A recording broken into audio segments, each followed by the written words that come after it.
Vous êtes branchés sur la fréquence 9/3/4. Le podcast Harry Potter, chapitre par chapitre. Bonjour à tous et bienvenue dans ce nouvel épisode de Fréquence 9/3/4. Je suis Marina. Et je suis Jérémy. 12 chapitres plus tard, ça y est, on y est. On retrouve enfin les murs de notre château préféré, Poudlard.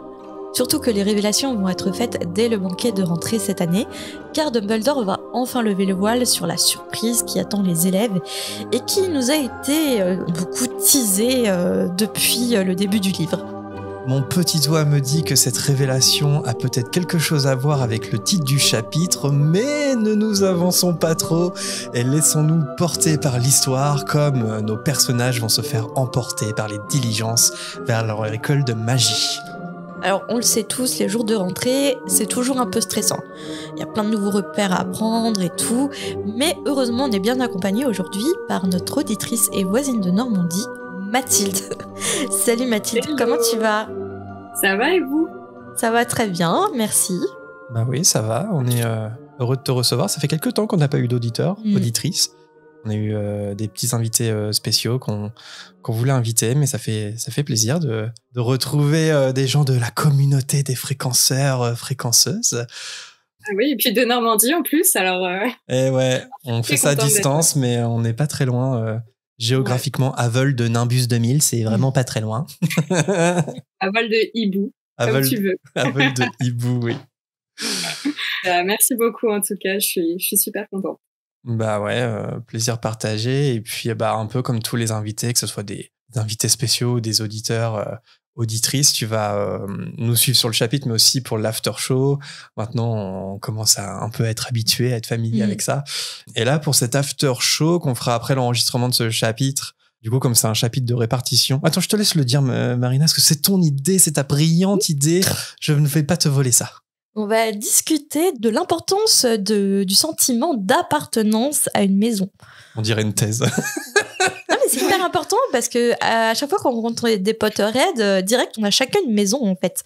Donc pourquoi on aime tant s'attribuer une maison et pourquoi parfois on la défend à corps et âme cette maison. Ouais. Ça fait vraiment dissertation, mythe ou réalité. Là, c'est vraiment...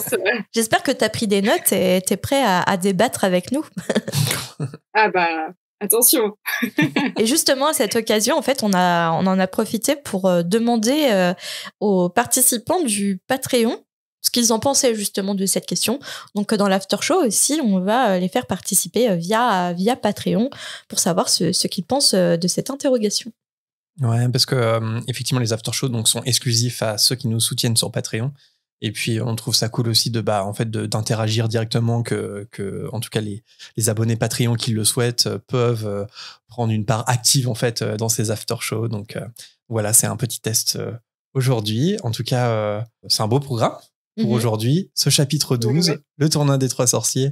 Donc moi je vous invite à commencer et je crois qu'il est l'heure de sortir du Poudlard Express justement et de retrouver le quai de Préolard, direction le chapitre 12. On y va. Harry Potter et la coupe de feu. Chapitre 12. Le tournoi des trois sorciers. Alors nous retrouvons nos trois jeunes sorciers dans une diligence qui les amène jusqu'à Poudlard malgré la tempête. Une fois arrivés à l'escalier qui mène aux grandes portes d'entrée en chêne, Harry, Ron et Hermione, et aussi accompagnés dans la diligence de Neville, sautent de celle-ci et tapent un sprint sans relever de la tête jusqu'à ce qu'ils soient au sec. Enfin, au sec, pas pour Ron, parce que dès qu'en fait qu'il est dans le hall, il reçoit un gros ballon rouge rempli d'eau sur la tête. Aveuglé, Ron bouscule Harry au moment où une deuxième bombe d'eau explose. Hermione échappe de peu à cette attaque, mais pas les chaussures d'Harry. Autour des trois jeunes sorciers, leurs camarades courent et se poussent les uns les autres. La source de ce chaos, Peeves, l'esprit farceur de Poudlard. Donc là, donc on voit Peeves, Ouais. qui souhaite la bienvenue aux élèves de Poudlard à sa manière. Et moi, je me demande, là, il doit être excité parce que justement, c'est le jour de la rentrée. Mais justement, c'est quoi le quotidien de Peeves pendant les vacances d'été ? Il doit s'ennuyer, en fait. Ah, oui, mais clairement. Puis alors, apparemment, l'esprit frappeur, il est souvent là où il y a beaucoup d'enfants, en fait, ce que j'avais vu un peu, parce que je me demandais si c'était un fantôme ou pas. Parce que moi, j'ai toujours cru que c'était un fantôme, en fait, Peeves. Mais il est qualifié de non-être. Je savais pas du tout ça. C'est un poltergeist. Ouais, esprit frappeur, pardon. Je lis tes notes, t'as dit esprit farceur, mais je pense que c'est une espèce. C'est un beau lapsus. C'est un beau lapsus, ouais, esprit frappeur. Non, je crois que c'est écrit dans le livre. Ah, c'est écrit esprit farceur. Ah ouais. Ah ouais. Il me semble que c'est. Bah ouais. Non, mais en tout cas, ça marche plutôt bien. Mais oui, effectivement, il a un statut un peu à part. C'est pas un fantôme à proprement parler. Disons que Peeves a jamais été un mortel, en fait. Ça a toujours été un esprit frappeur. C'est ça la principale différence avec les autres fantômes de Poudlard. Mais c'est vraiment, enfin, moi, je suis hyper déçue qu'il soit pas dans les films. Parce que je trouve que c'est un petit génie quand même, hein. Et qu'il est vachement. Ah non, c'est esprit pardon, Mathilde. C'est esprit frappeur. Ouais. Non, mais ça, non, mais je pense que je l'ai écrit sciemment. Ouais, c'est vrai qu'il est pas dans les films. Personnellement, je comprends pourquoi ils l'ont fait. Parce que, quitte à évacuer des personnages, je pense que tu peux facilement évacuer Peeves. Ils ont dû demander à J.K. Rowling dès le premier, est-ce que vraiment il y a besoin de Peeves? Est-ce qu'il va avoir une importance capitale plus tard? Elle a dû leur dire non, en fait. Et voilà. Parce que c'est vrai que quand on y réfléchit, il a pas non plus un rôle dominant dans l'histoire. Enfin, il va jamais participer vraiment à l'histoire. Il va plus être un obstacle, tout ça, quoi. Mais par contre, ce qui aurait été trop intéressant, c'est qu'il ait une collaboration entre Fred et George et Peeves. Et je me suis toujours demandé vraiment le lien qu'ils pouvaient avoir tous les trois, parce que ne serait-ce que Peeves participe un peu au magasin de Fred et George. Donc, je pense qu'il serait un peu relou, sans être plus vulgaire, mais ça aurait pu être hyper intéressant, je trouve. Il aurait été dans son élément, quoi. En tout cas, on sait que Peeves a un grand respect pour Fred et George quand ils font leur sortie en fanfare dans l'Ordre du Phénix. Peeves tire même sa révérence devant Fred et George, et je pense que c'est une première. Je voulais revenir au moment où tu as dit, Mathilde, que les poltergeists, les esprits frappeurs, se trouvaient dans les endroits où il y a des enfants. Mais ouais, t'as raison, en fait, en l'occurrence des adolescents, parce qu'il y a des théories sur les phénomènes de poltergeist, c'est qu'ils ont exacerbé par par les esprits adolescents, en fait. Par les adolescents, avec tous les sentiments qu'on leur connaît, les interrogations qu'ils peuvent avoir, ça exacerbe les esprits, les poltergeists, en fait. Donc, est-ce que Peeves, il est pas encore plus surexcité quand c'est la rentrée, qu'il y a tous ces nouveaux étudiants qui arrivent à nouveau et qui sont tout excités par la rentrée? Est-ce que ça ranime pas un peu cet esprit farceur? Et puis si je dis pas de bêtises, je veux pas avancer sur tes plates-bandes de paranormal, mais il y a aussi cette théorie de la parapsychologie, comme quoi par exemple des faits qu'on pourrait accomber à un esprit frappeur, en fait c'est les humains qui le font, en fait, qui provoquent des phénomènes étranges. C'est ça, les adolescents, qui créeraient en quelque sorte un poltergeist, en fait. Ouais, tout à fait. Et c'est hyper intéressant de lire des articles de parapsychologie sur ce que les adolescents peuvent éventuellement provoquer. Puis c'est les adolescents, ce sont les enfants qui croient aussi qui peuvent plus facilement être sous le piège de Peeves. Enfin, typiquement Neville qui peut pas rentrer dans la salle commune parce qu'il se retrouve brûlé. Enfin, je sais plus exactement l'anecdote, mais alors que typiquement Ron et Harry vont passer par un autre endroit pour rentrer dans la salle commune, Neville, il est là en mode mais comment je vais faire? Il est en train de brûler mon pantalon. Enfin, il y a ce truc-là de facilement être admiratif, pas admiratif, mais voilà, d'avoir un peu peur de Peeves, quoi. Alors que franchement... Ouais, impressionné, il est plus impressionnable, Neville, ouais. En fait, puis Peeves...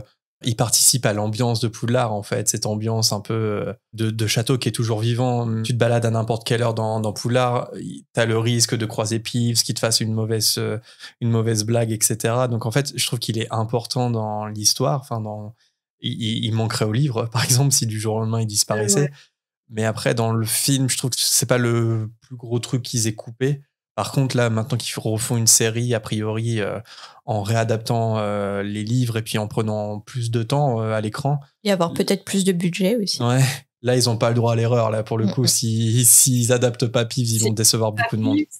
Ouais. Mais alors moi j'ai lu sur Pottermore des choses que je savais pas sur Peeves, et en particulier qu'il a assiégé Poudlard pendant 3 jours.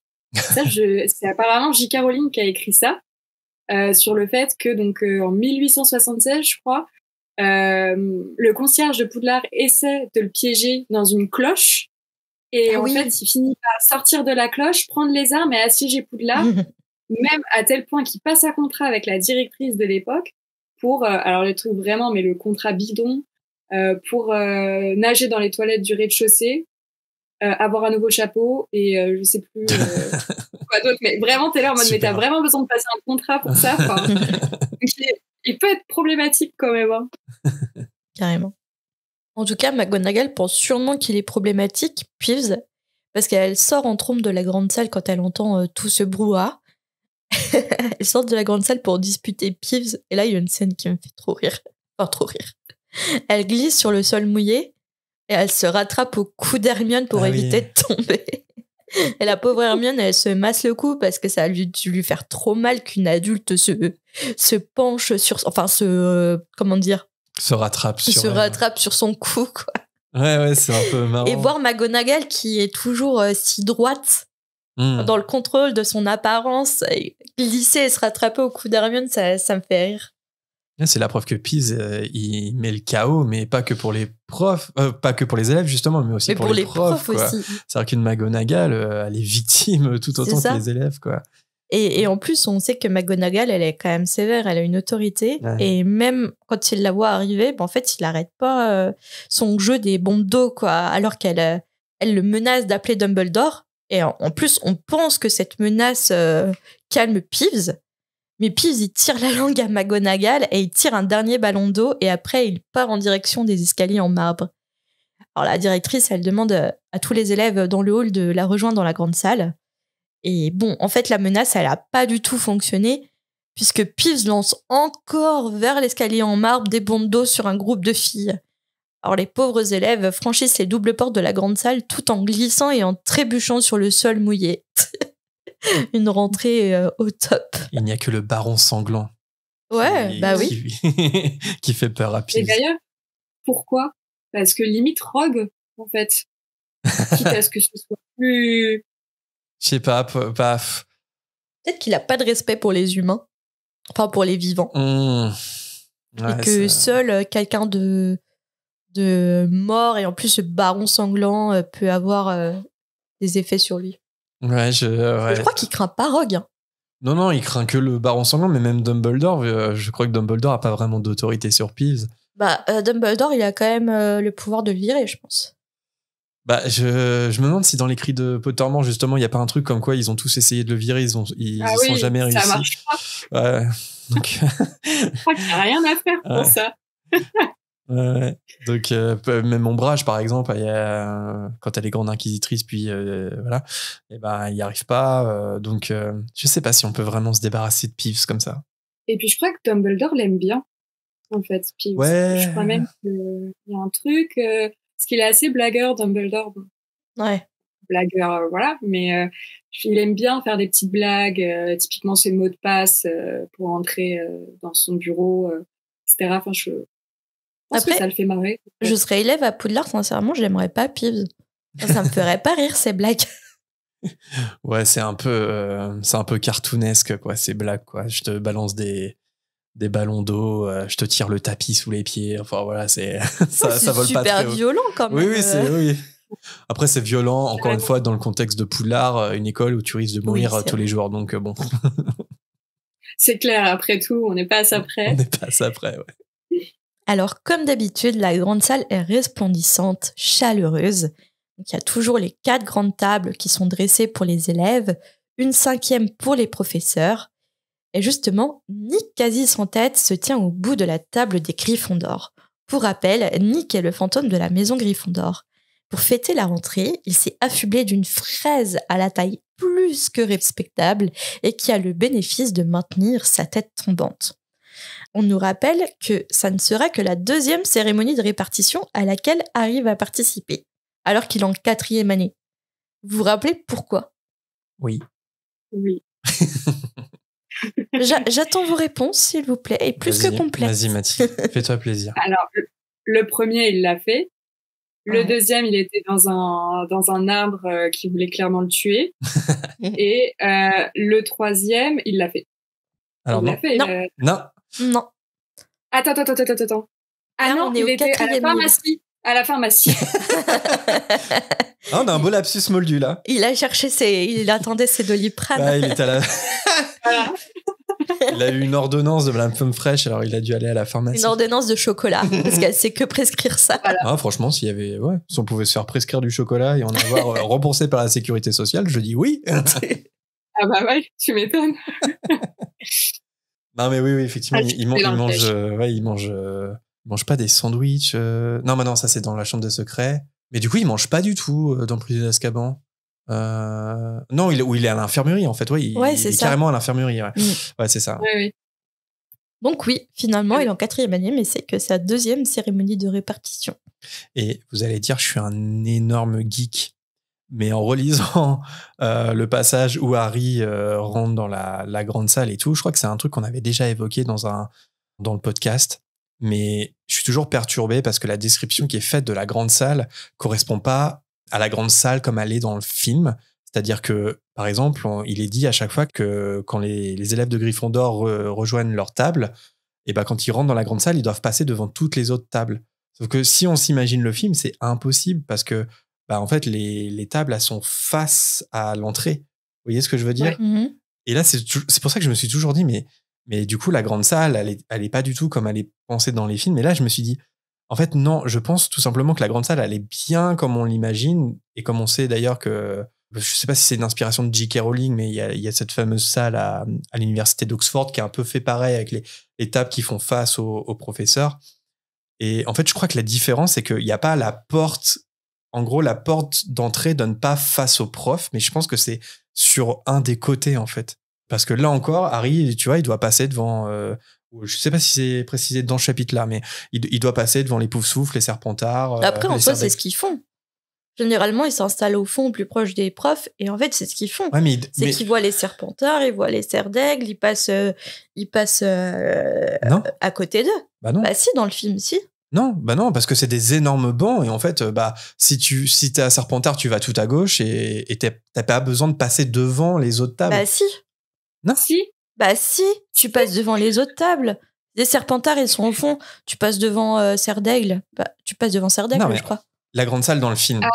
Tu rentres dedans, t'as la table des profs qui est en face, tout au fond. Oui. Et là, t'as 4 lignes devant toi de bancs. Serpentard, je sais pas dans quel ordre, mais... Oui, mais pour s'asseoir derrière le banc, je pense que c'est une façon de parler, d'écrire, mais tu passes bien devant tous les élèves. Bah pour moi non. Bah non, c'est par exemple si tu t'as... Non, si t'es... Je vois pas ce que tu veux dire. Bah en fait, non, parce que si tu dois... Je sais pas, peu importe la maison, t'as pas à passer devant les autres maisons, parce qu'il suffit juste que tu ailles un peu sur la gauche, un peu sur la droite, et voilà. Oui, mais tu passes devant tous les élèves quand même. Parce que la répartition, elle se fait devant tous les élèves, donc t'es forcément obligé pour avoir une place d'ensuite retourner tout au fond.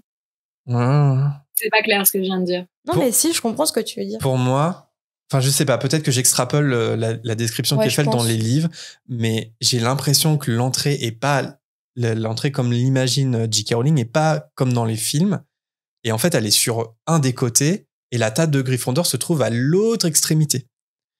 Et c'est pour ça qu'à chaque fois, et je pense que c'est un prétexte pour J.K. Rowling, ou des moments où Harry il est pas bien, ou des trucs comme ça, où t'as pas forcément envie de te faire narguer par les Serpentards par exemple, et ben en fait il est obligé à chaque fois de passer devant la table de Serpentard. Non, parce que justement c'est bien qu'elles sont comme ça les tables, puisque elles seraient autrement. Bah en fait quand je dis pas que les tables sont différentes, je dis juste que l'entrée est pas là où elle est dans les films. Non, l'entrée elle est là où. Pas pour moi, je suis désolé, j'en démords pas, mais pas pour moi. Parce que vu comme elles sont, il y a une allée centrale. On est d'accord. Il y a effectivement deux forcément, quand tu arrives, vu que tu as une allée centrale... T'es pas obligé de passer par l'allée centrale. T'es pas obligé. Bah si tu veux pas être dans le banc en fond.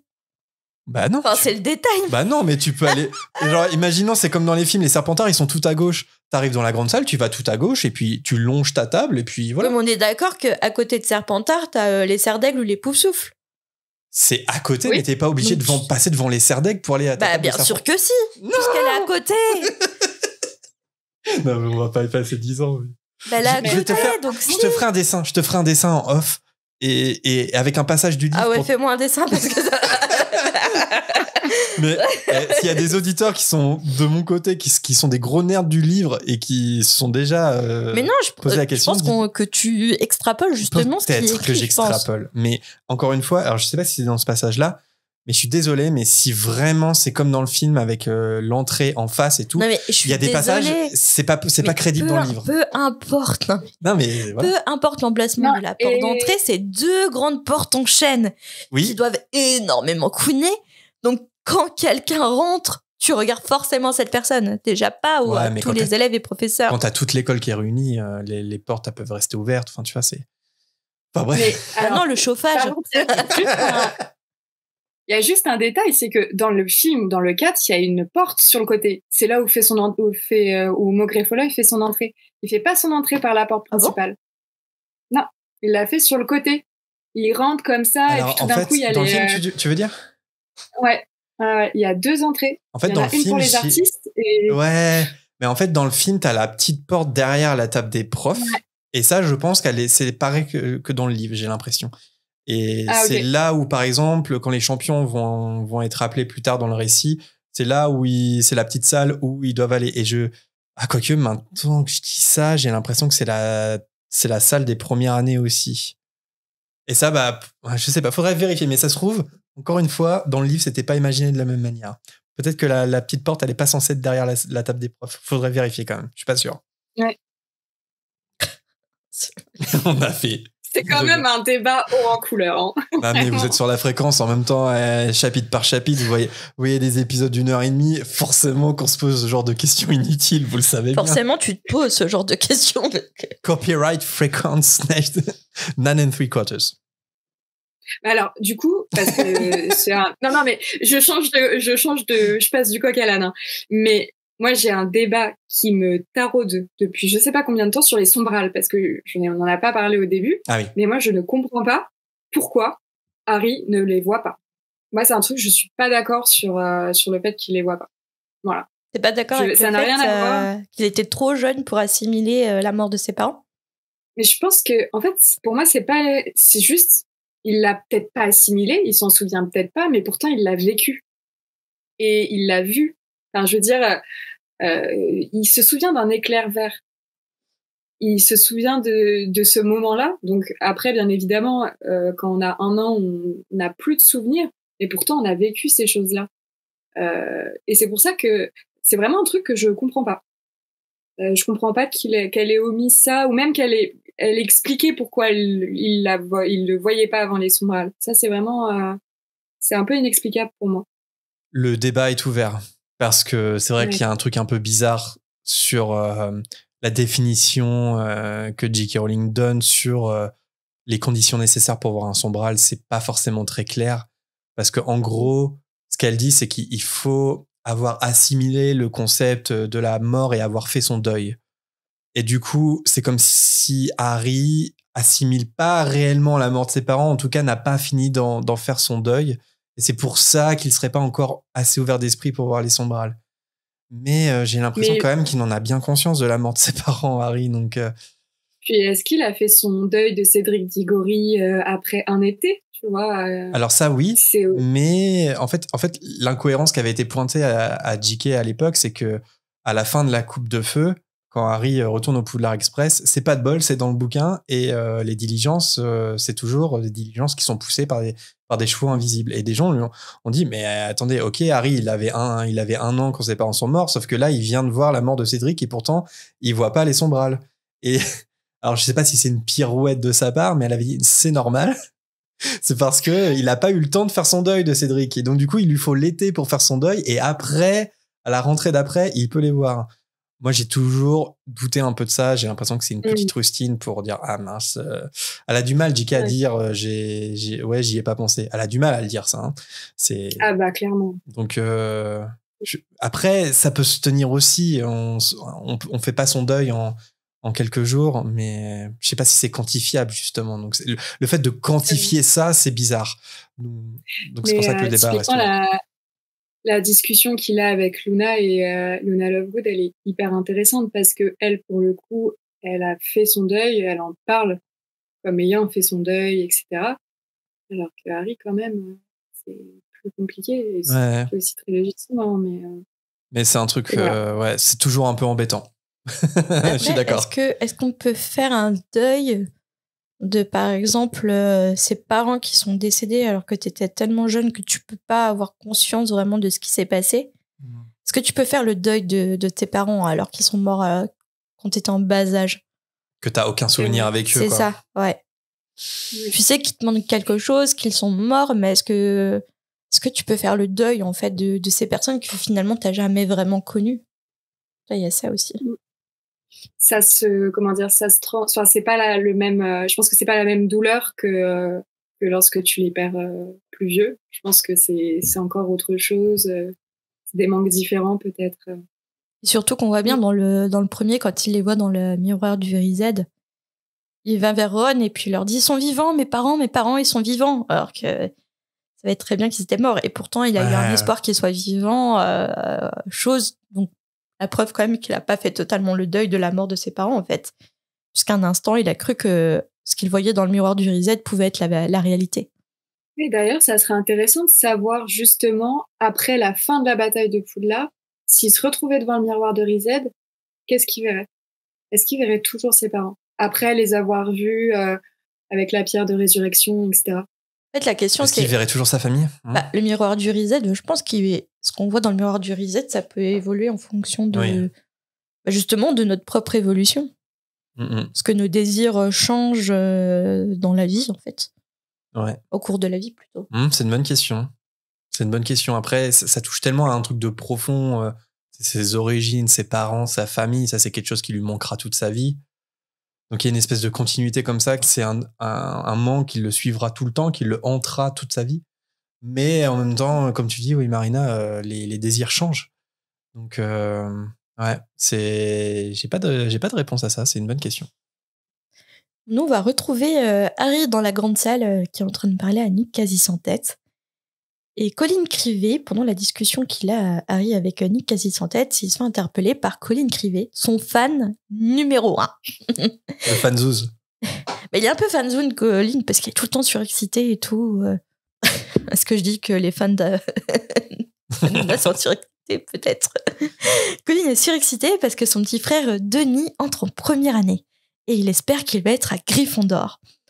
Harry, lui, il a toujours pensé que les membres d'une même famille sont destinés à la même maison, comme pour les Weasley. Et Hermione lui dit que non, et là, elle lui donne un exemple. Elle lui dit que Parvati Patil, elle est à Gryffondor. Bonne réponse. Ah, c'est un quiz. Ok, vas-y. Vas-y, je suis chaud, vas-y. Elle a une jumelle, Padma, qui est à... Dans la meilleure maison de Poudlard. Elle est à Sardaigle. Bravo. Voilà, je me suis trompée. T'avais dit quoi, Mathilde? Je suis nulle en maison, moi. Non, mais je suis nulle en maison, c'est mon gros point faible. Vraiment. Ouais, la Sardaigle, Padma. Ça tombe bien parce qu'on va faire l'after show qui parle des maisons. C'est pas en mode ça personnage. Je sais. Enfin, c'est plus dans le concept même de maison, mais sur les personnages. Mais par contre, c'est un truc, encore une fois, on peut être un peu biaisé par le film parce que je crois que le film est pas très clair là-dessus. J'ai l'impression que Padma elle est à Gryffondor. Hein, parce qu'on les voit toutes les deux dans la salle commune de Gryffondor. Je vois pas comment ça pourrait être possible si Padma est à Sardaigle. Et je crois je me demande si son uniforme, c'est pas un uniforme de Gryffondor. Mais justement, je me dis, la façon de présenter les jumelles Patil, est-ce que c'est pas une astuce de J.K. Rowling de les introduire pour la suite de l'aventure quand Harry et Ron se retrouvent justement en date avec elle? Rien n'est là par hasard. Date. Ça commence à parler de crush et de date dans ce chapitre aussi. Ouais. L'adolescence, quoi. Le développement, Bref, j'allais partir dans un délire là. À ce moment-là, le regard d'Harry se porte sur la table des professeurs qui est bizarrement vide. Bon, Hagrid, lui, il est en train de braver la tempête avec les élèves de première année. McGonagall, elle est toujours en mission, sûrement sol mouillé de Peeves. Et là, il se trompe à ce moment, Harry. Enfin, ah non, pas forcément. Parce que j'allais dire, si, elle attend En fait, elle attend le retour des premières années, en fait, McGonagall. Ouais, mais elle est censée quand même être là. Enfin, tu vois, je pense qu'elle est habituellement, elle est à table en fait avec les autres profs. Ou alors elle est en train de courir sur Peeves. Oui, je pense que c'est ça. Là, à ce moment-là, elle est toujours occupée avec Peeves, mais autrement, elle attend Hagrid comme les autres profs.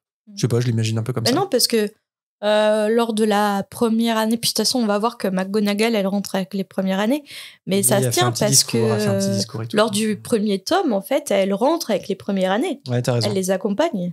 T'as raison. Mais Marina, elle rentre de quel côté? Est-ce qu'elle rentre par là? Attendez, je vous fais un petit dessin. Fais la vidéo de ton dessin pour mettre sur le Patreon. Draw my life. C'est draw my great hole at Hogwarts. 2 vues sur YouTube. Et la chaise du professeur de défense contre les forces du mal est vide. Pas de remplaçant pour Lupin, apparemment. Alors que Ron commence à s'impatienter d'attendre les premières années, la porte s'ouvre justement sur McGonagall, les jeunes nouveaux qui sont trempés des pieds à la tête. J'ai juste un petit détail, j'aime bien le fait que Hermione soit anxieuse à l'idée qu'il n'y ait pas de prof de défense contre les forces du mal cette année.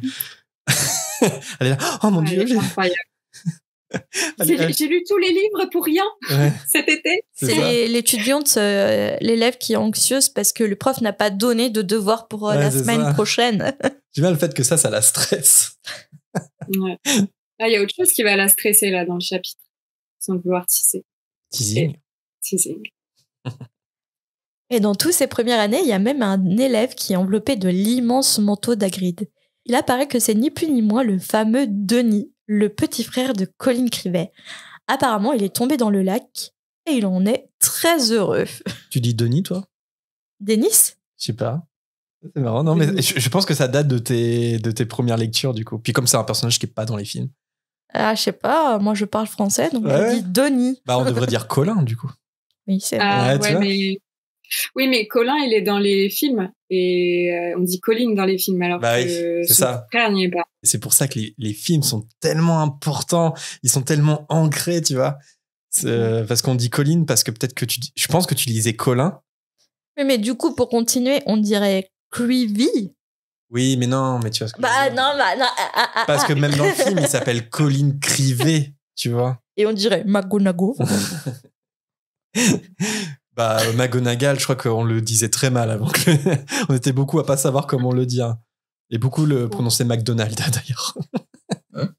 C'était Minerva McDonald. Et moi, ce qui était super dur, c'était Dumbledore au début. Ah ouais. Quand tu lis pour la première fois, c'est pas Dumbledore.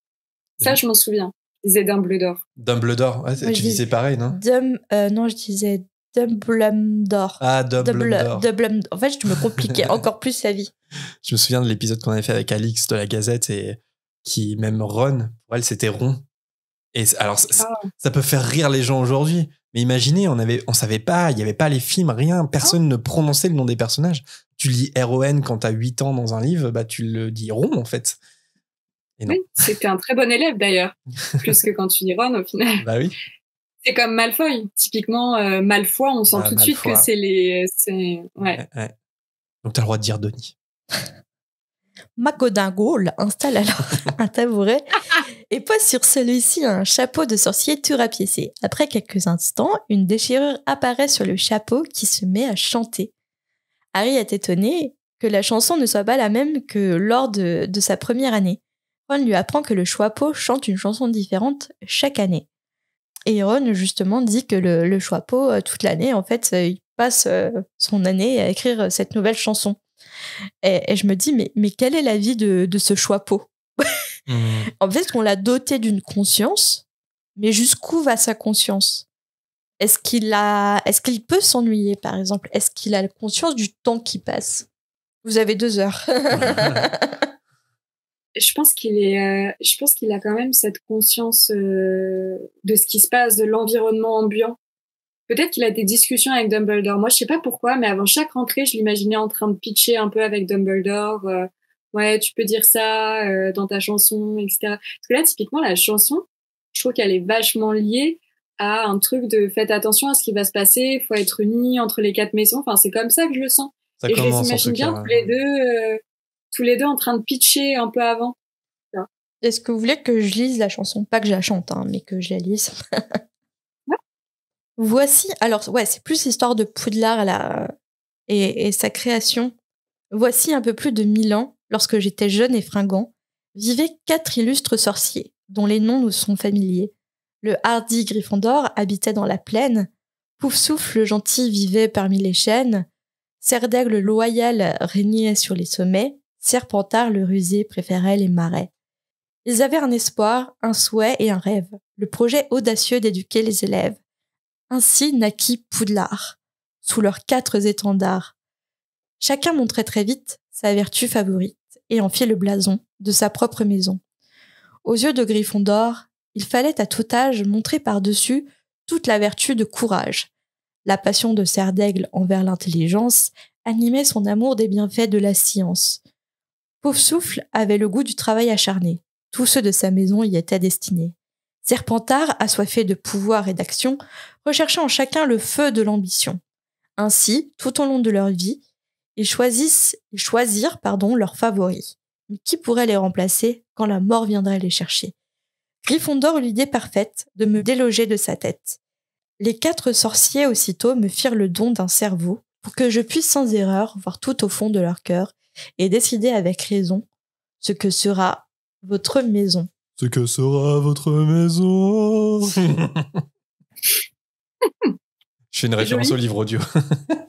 Et donc du coup, ouais, je me dis ça doit être terrible parce que jusqu'où va sa conscience? Parce que ça peut être vraiment une torture d'animer un objet d'une conscience.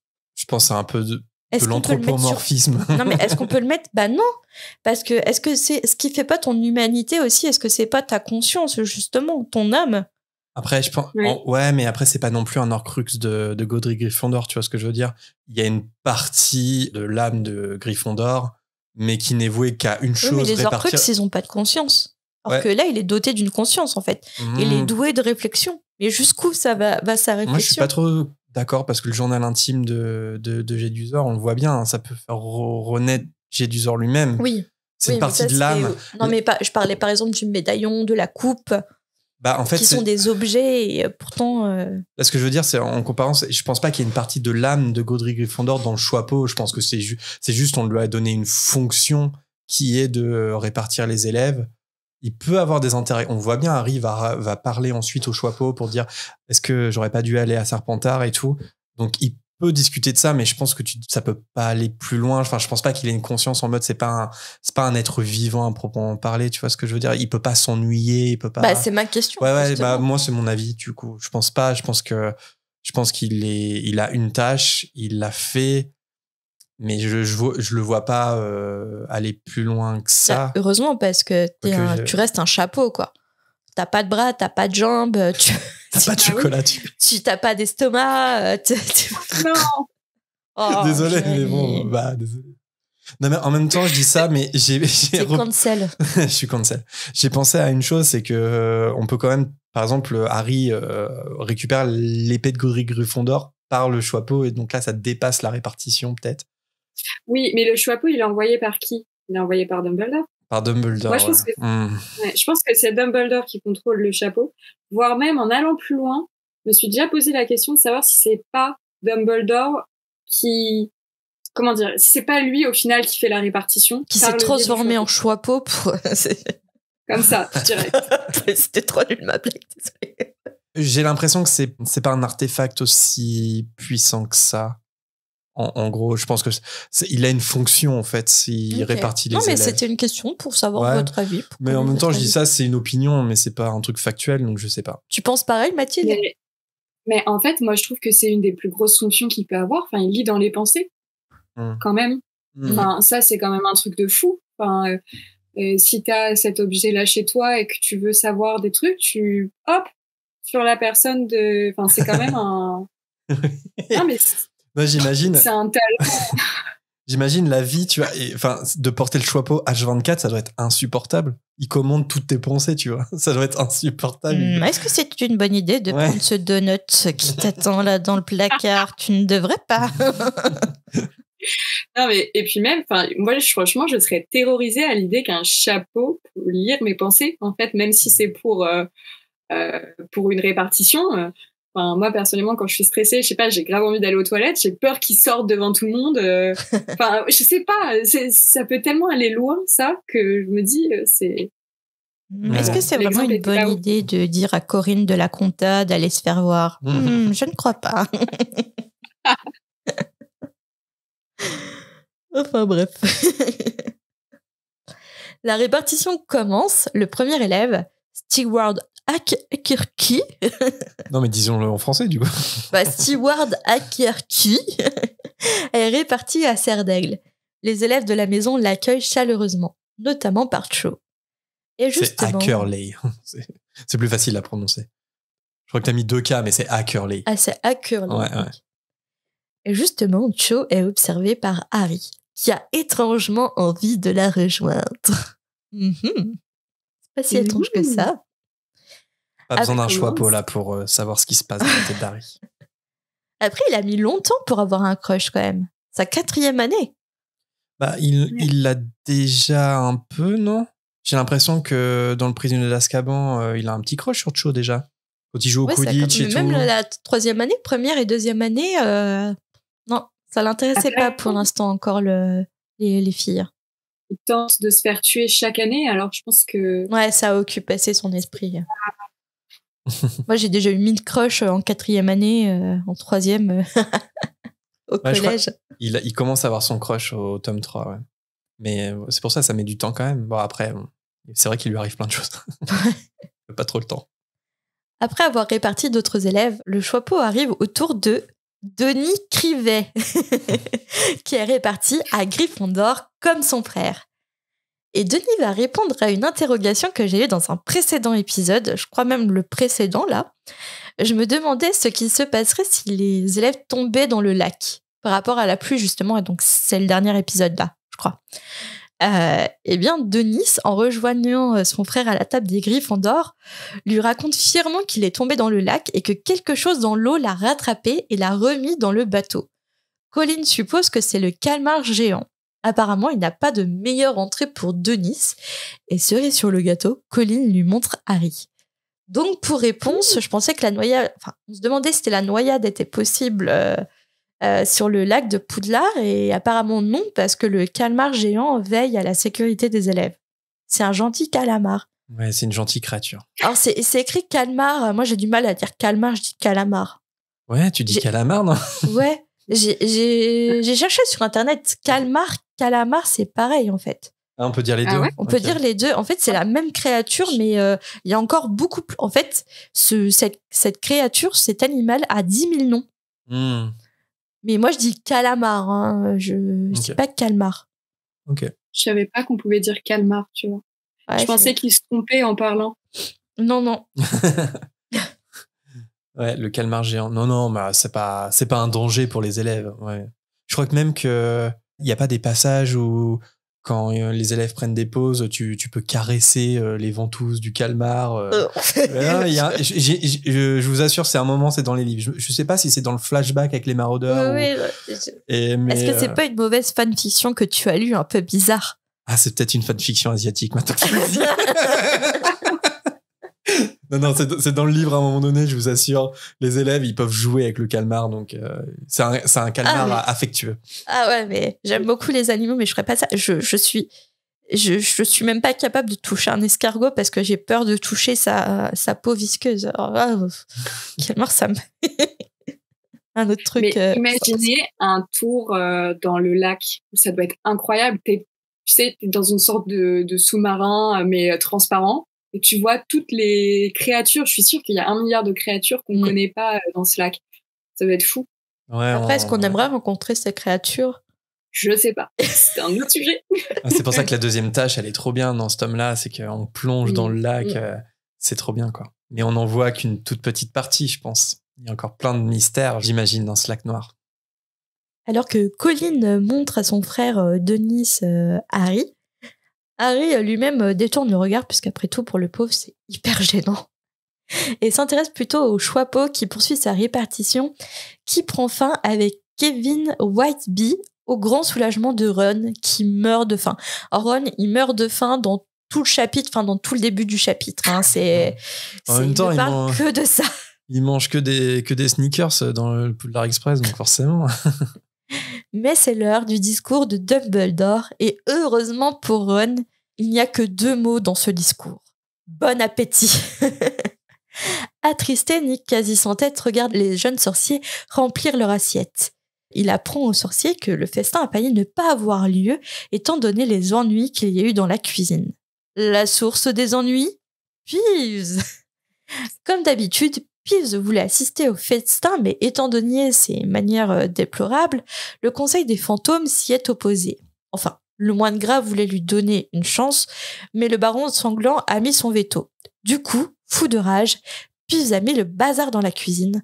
Les pauvres elfes de maison étaient terrifiés. Et là, Hermione, c'est devenu un éclair de... Comment dire ?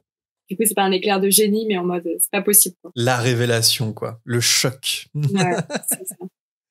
Et justement, sous le choc, elle manque de renverser son jus de citrouille. Elle demande à Nick s'il y a des elfes de maison ici, à Poudlard. Le fantôme lui répond que bien évidemment, et qu'il y en a même une 100. Ils s'occupent de la cuisine et ils sortent discrètement la nuit pour faire le ménage comme les bons elfes qu'ils sont.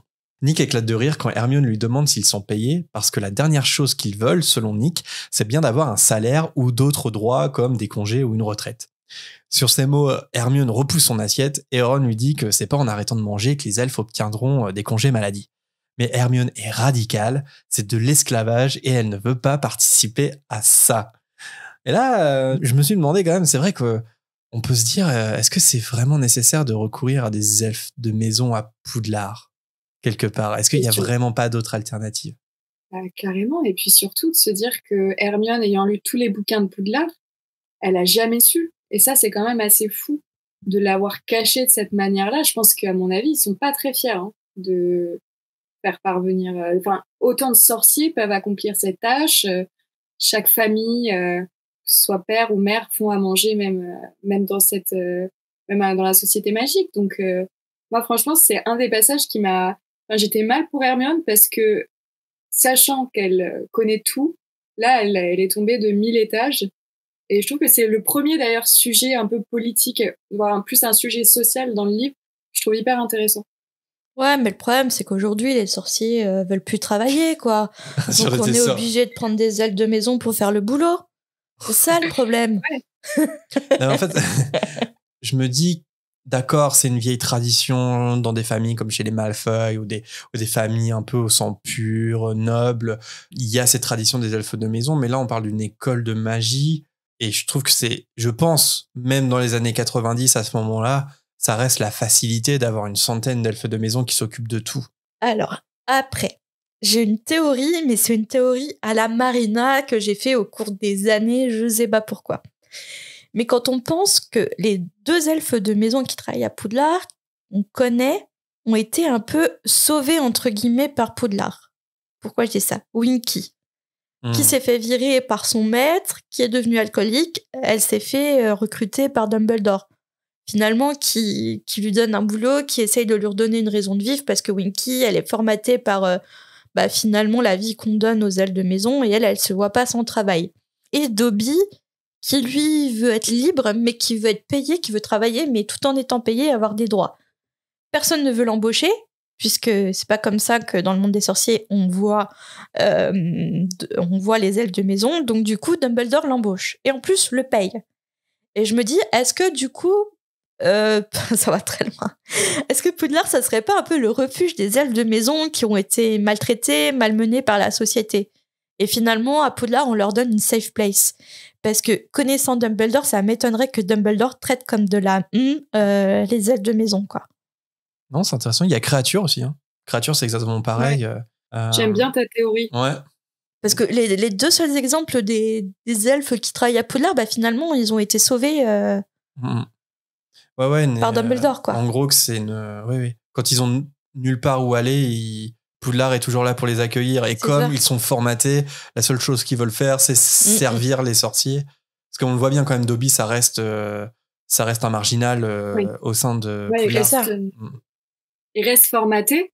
après, il apprécie quand même sa liberté au fur et à mesure des livres. On le sent. Enfin, il a vraiment sa vie, etc. Même s'il reste, par contre, je suis archi d'accord, il reste dépendant de Harry. Ça, c'est clair, du début jusqu'à la fin, à tel point qu'il va mourir pour lui. Mais quand même, il y a ce truc de pas payer les elfes de maison. Enfin, et puis surtout de les manipuler à un point que eux-mêmes pensent que c'est normal pour eux. Alors que typiquement les gobelins, ils sont payés pour ce qu'ils font, ils sont reconnus chez les sorciers. Donc, mais j'aime bien ta théorie, Marina, je la trouve hyper intéressante. Je préfère cette théorie. Je la valide aussi. Ouais. Pour moi, ça y est, c'est canon. C'est canon.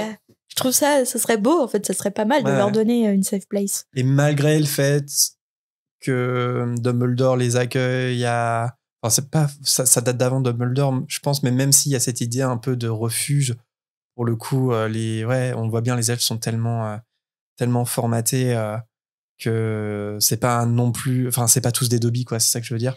En plus, oui, parce qu'on sait, on va l'apprendre plus tard dans le roman, Hermione, elle devient un peu psycho parce qu'elle cache des vêtements un peu partout pour qu'ils tombent dessus et qu'ils soient libérés. Et plus personne ne veut faire le ménage à Gryffondor. Parce qu'en fait, à les Poudlard, elfes. Même, dans la salle. Ah non, pardon, dans la salle commune. Mais même à Gryffondor, dans la salle commune, parce qu'ils veulent pas être libérés. Ils veulent pas recevoir de vêtements, ils veulent rester à Poudlard.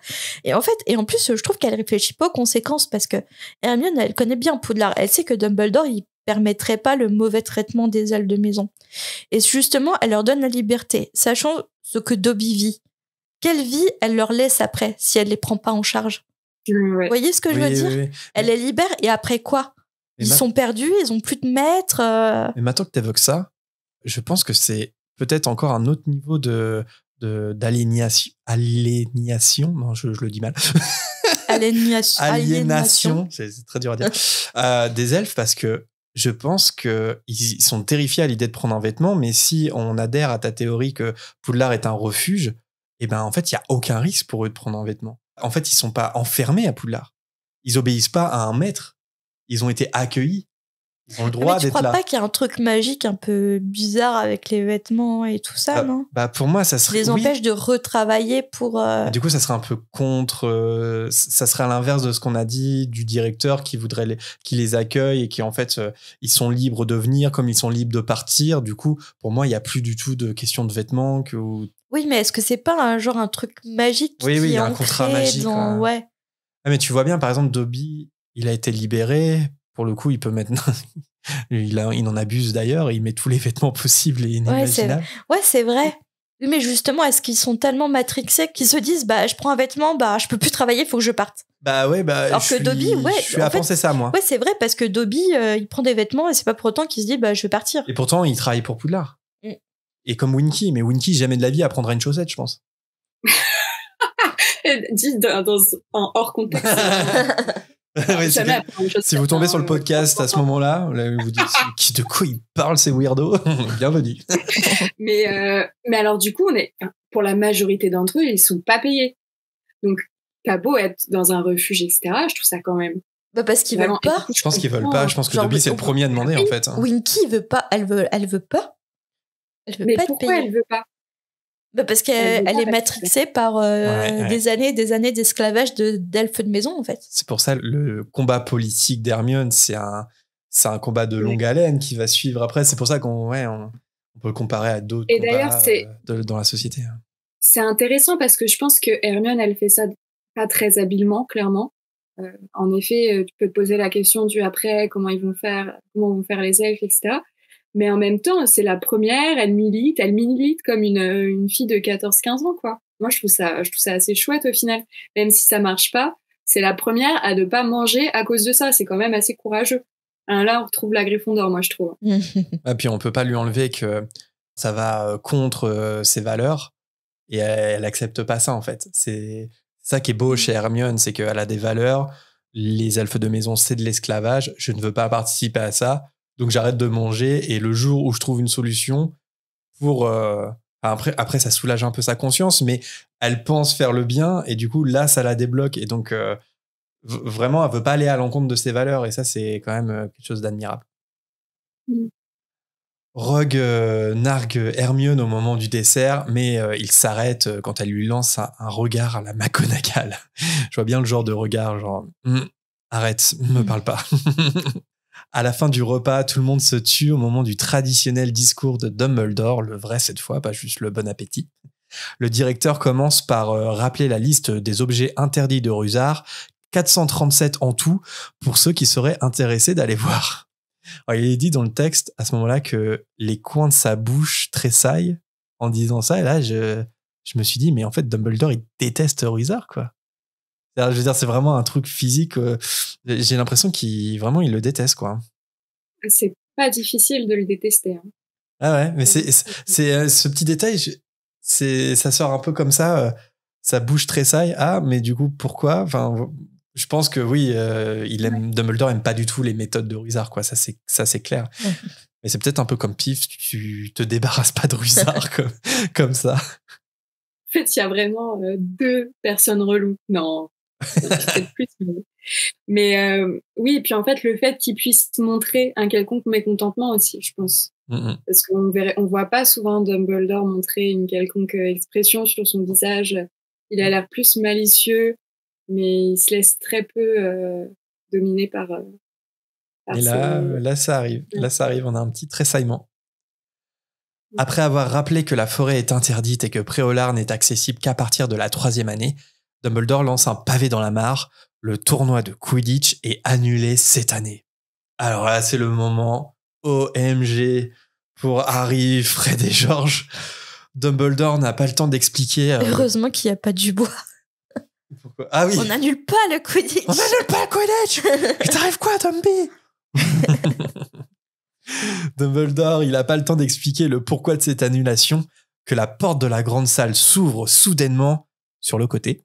Le visiteur traverse la salle en faisant résonner un claquement sourd et un éclair dans le plafond magique fait apparaître son visage abîmé et couvert de cicatrices. Entrée de diva.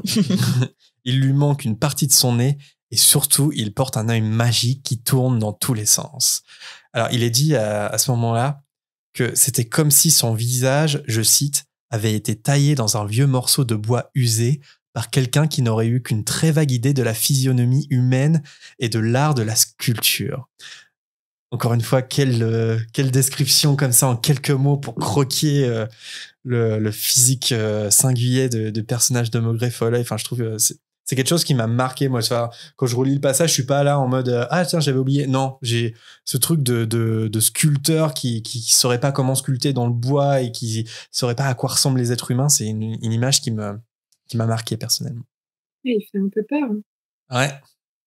Oui, c'est vrai, tu dis diva, il a le sens du spectacle un peu, Maugrey Folleuil. Non, je vais arriver après le repas, ça va faire son petit effet. Ah oui.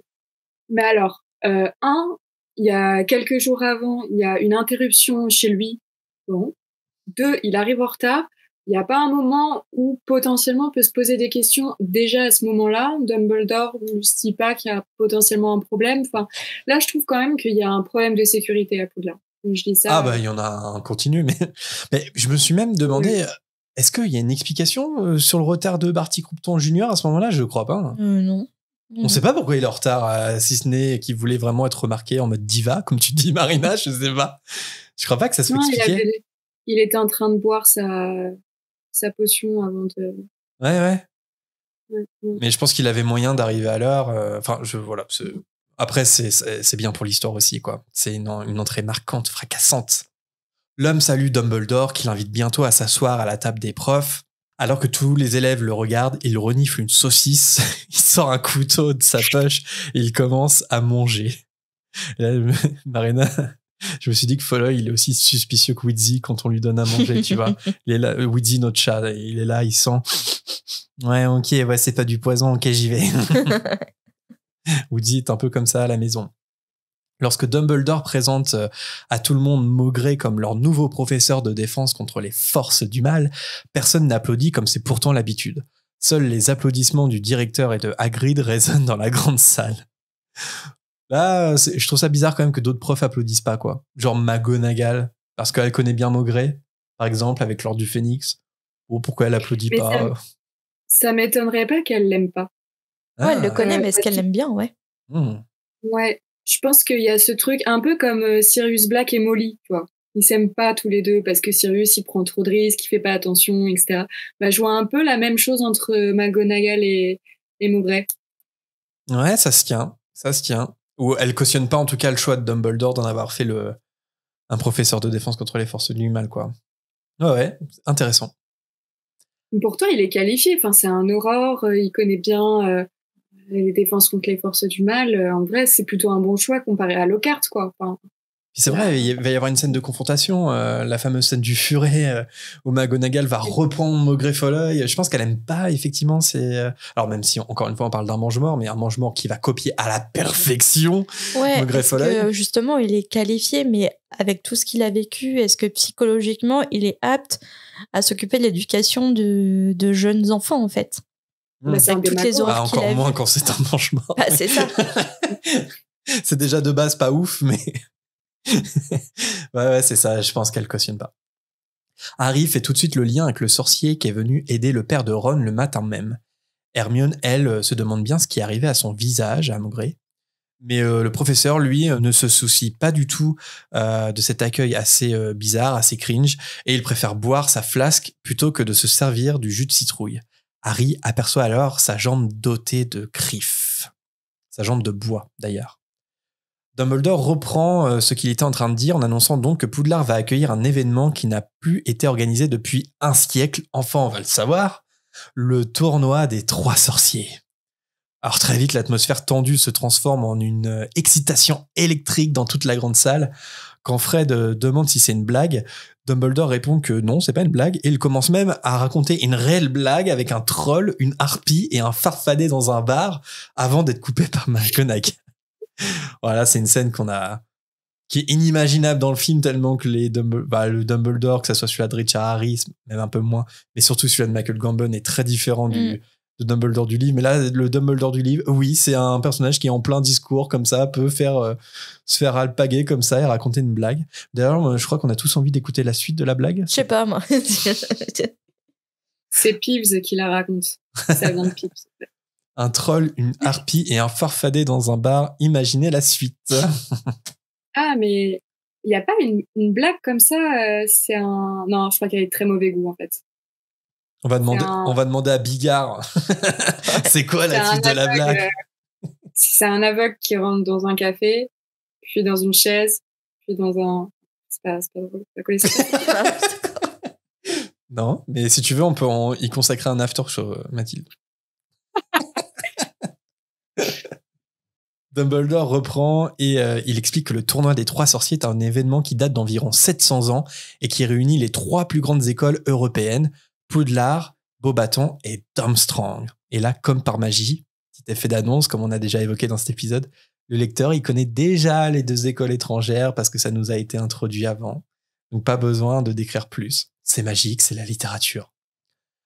Un champion est sélectionné dans chaque école pour affronter 3 tâches et le tournoi était organisé tous les 5 ans à tour de rôle dans chaque école. Mais malheureusement, cette tradition s'est arrêtée à cause du nombre de morts. Tout simplement. Quelle bonne idée de le refaire, hein.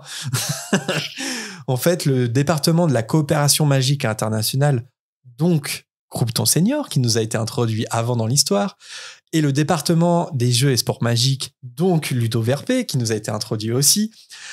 Ces 2 départements ont travaillé dur pour faire revenir le tournoi de façon sécurisée. Et les délégations étrangères arriveront dès le mois prochain pour une sélection des champions prévue le jour d'Halloween. Le gagnant de cette année remportera le trophée des 3 sorciers, nul, concrètement c'est nul, la gloire de leur école, tout aussi nul, et 1000 galions. Ah, pas nul du tout, 1000 galions quand même. Non, mais risquer ta vie pour la gloire de ton école. Moi, je la fais pas. Direct. Est-ce que c'est vraiment valorisant, vous pensez, sur son CV de sorcier, d'avoir été le champion de l'école au tournoi des 3 sorciers? Est-ce que c'est un truc... pour ton ego. Mais même pour 1000 galions, je le ferais pas, quoi. Je risquerais pas ma vie pour de l'argent. Ah, c'est sûr. Mais d'ailleurs, je suis étonnée que ce soit pas un Serpentard qui soit pris. Alors. Pour une fois que les Poufsouffles peuvent avoir leur petit moment de gloire, Mathilde. Désolée. Ne leur enlève pas ça. Mais en même temps, les Serpentards sont décrits comme des personnes qui sont soif d'ambition, de pouvoir, etc. Donc, ça aurait été peut-être... Mais Cédric Diggory est très bien, vraiment. Ça m'est venu comme ça. Mais je suis d'accord avec toi, je pense que j'imagine bien que statistiquement, il y ait beaucoup plus de Serpentards que des élèves d'autres maisons qui se sont portés candidats, par exemple. Je vois bien beaucoup de Serpentards se porter candidats, comparativement aux autres maisons, par exemple. Quoique les Gryffondors, ils aiment bien se la jouer super-héros aussi. Hein. Ouais. Oui. Bah, le courage. Ouais. Moi, je vous dis tout de suite, moi, élève à Poudlard, serre d'aigle, même si je suis en 6e ou 7e année et que je suis majeur, jamais de la vie je me porte candidat. Je sais pas vous, mais moi, c'est ça mort. Ça donne quoi. pas envie. Ça m'intéresse pas, quoi. Pas du tout. Juste pour aller dans le lac, moi. Après, j'abandonne. Ouais, Vraiment. Fred, en tout cas, lui, il se voit déjà champion comme beaucoup d'autres élèves dans l'assistance, mais Dumbledore vient bientôt doucher l'espoir de plusieurs d'entre eux. Seuls les majeurs à partir de 17 ans sont autorisés à se porter candidat, et il s'assurera de lui-même que cette règle soit respectée.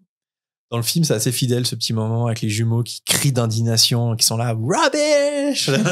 Un peu comme Olivier Dubois, comme on l'imaginait. On annule pas le Quidditch. Bon, par contre, Dumbledore n'a rien à voir. Hein. Mais passons. Justement, Dumbledore insiste ensuite sur le fait d'accueillir comme il se doit les élèves de Beauxbatons et d'Armstrong lorsqu'ils arriveront le mois prochain, puis il envoie tout le monde aller se coucher. En chemin, George ne décolère pas parce que son frère et lui, ils vont avoir 17 ans en avril, donc ils prennent ça comme une réelle injustice.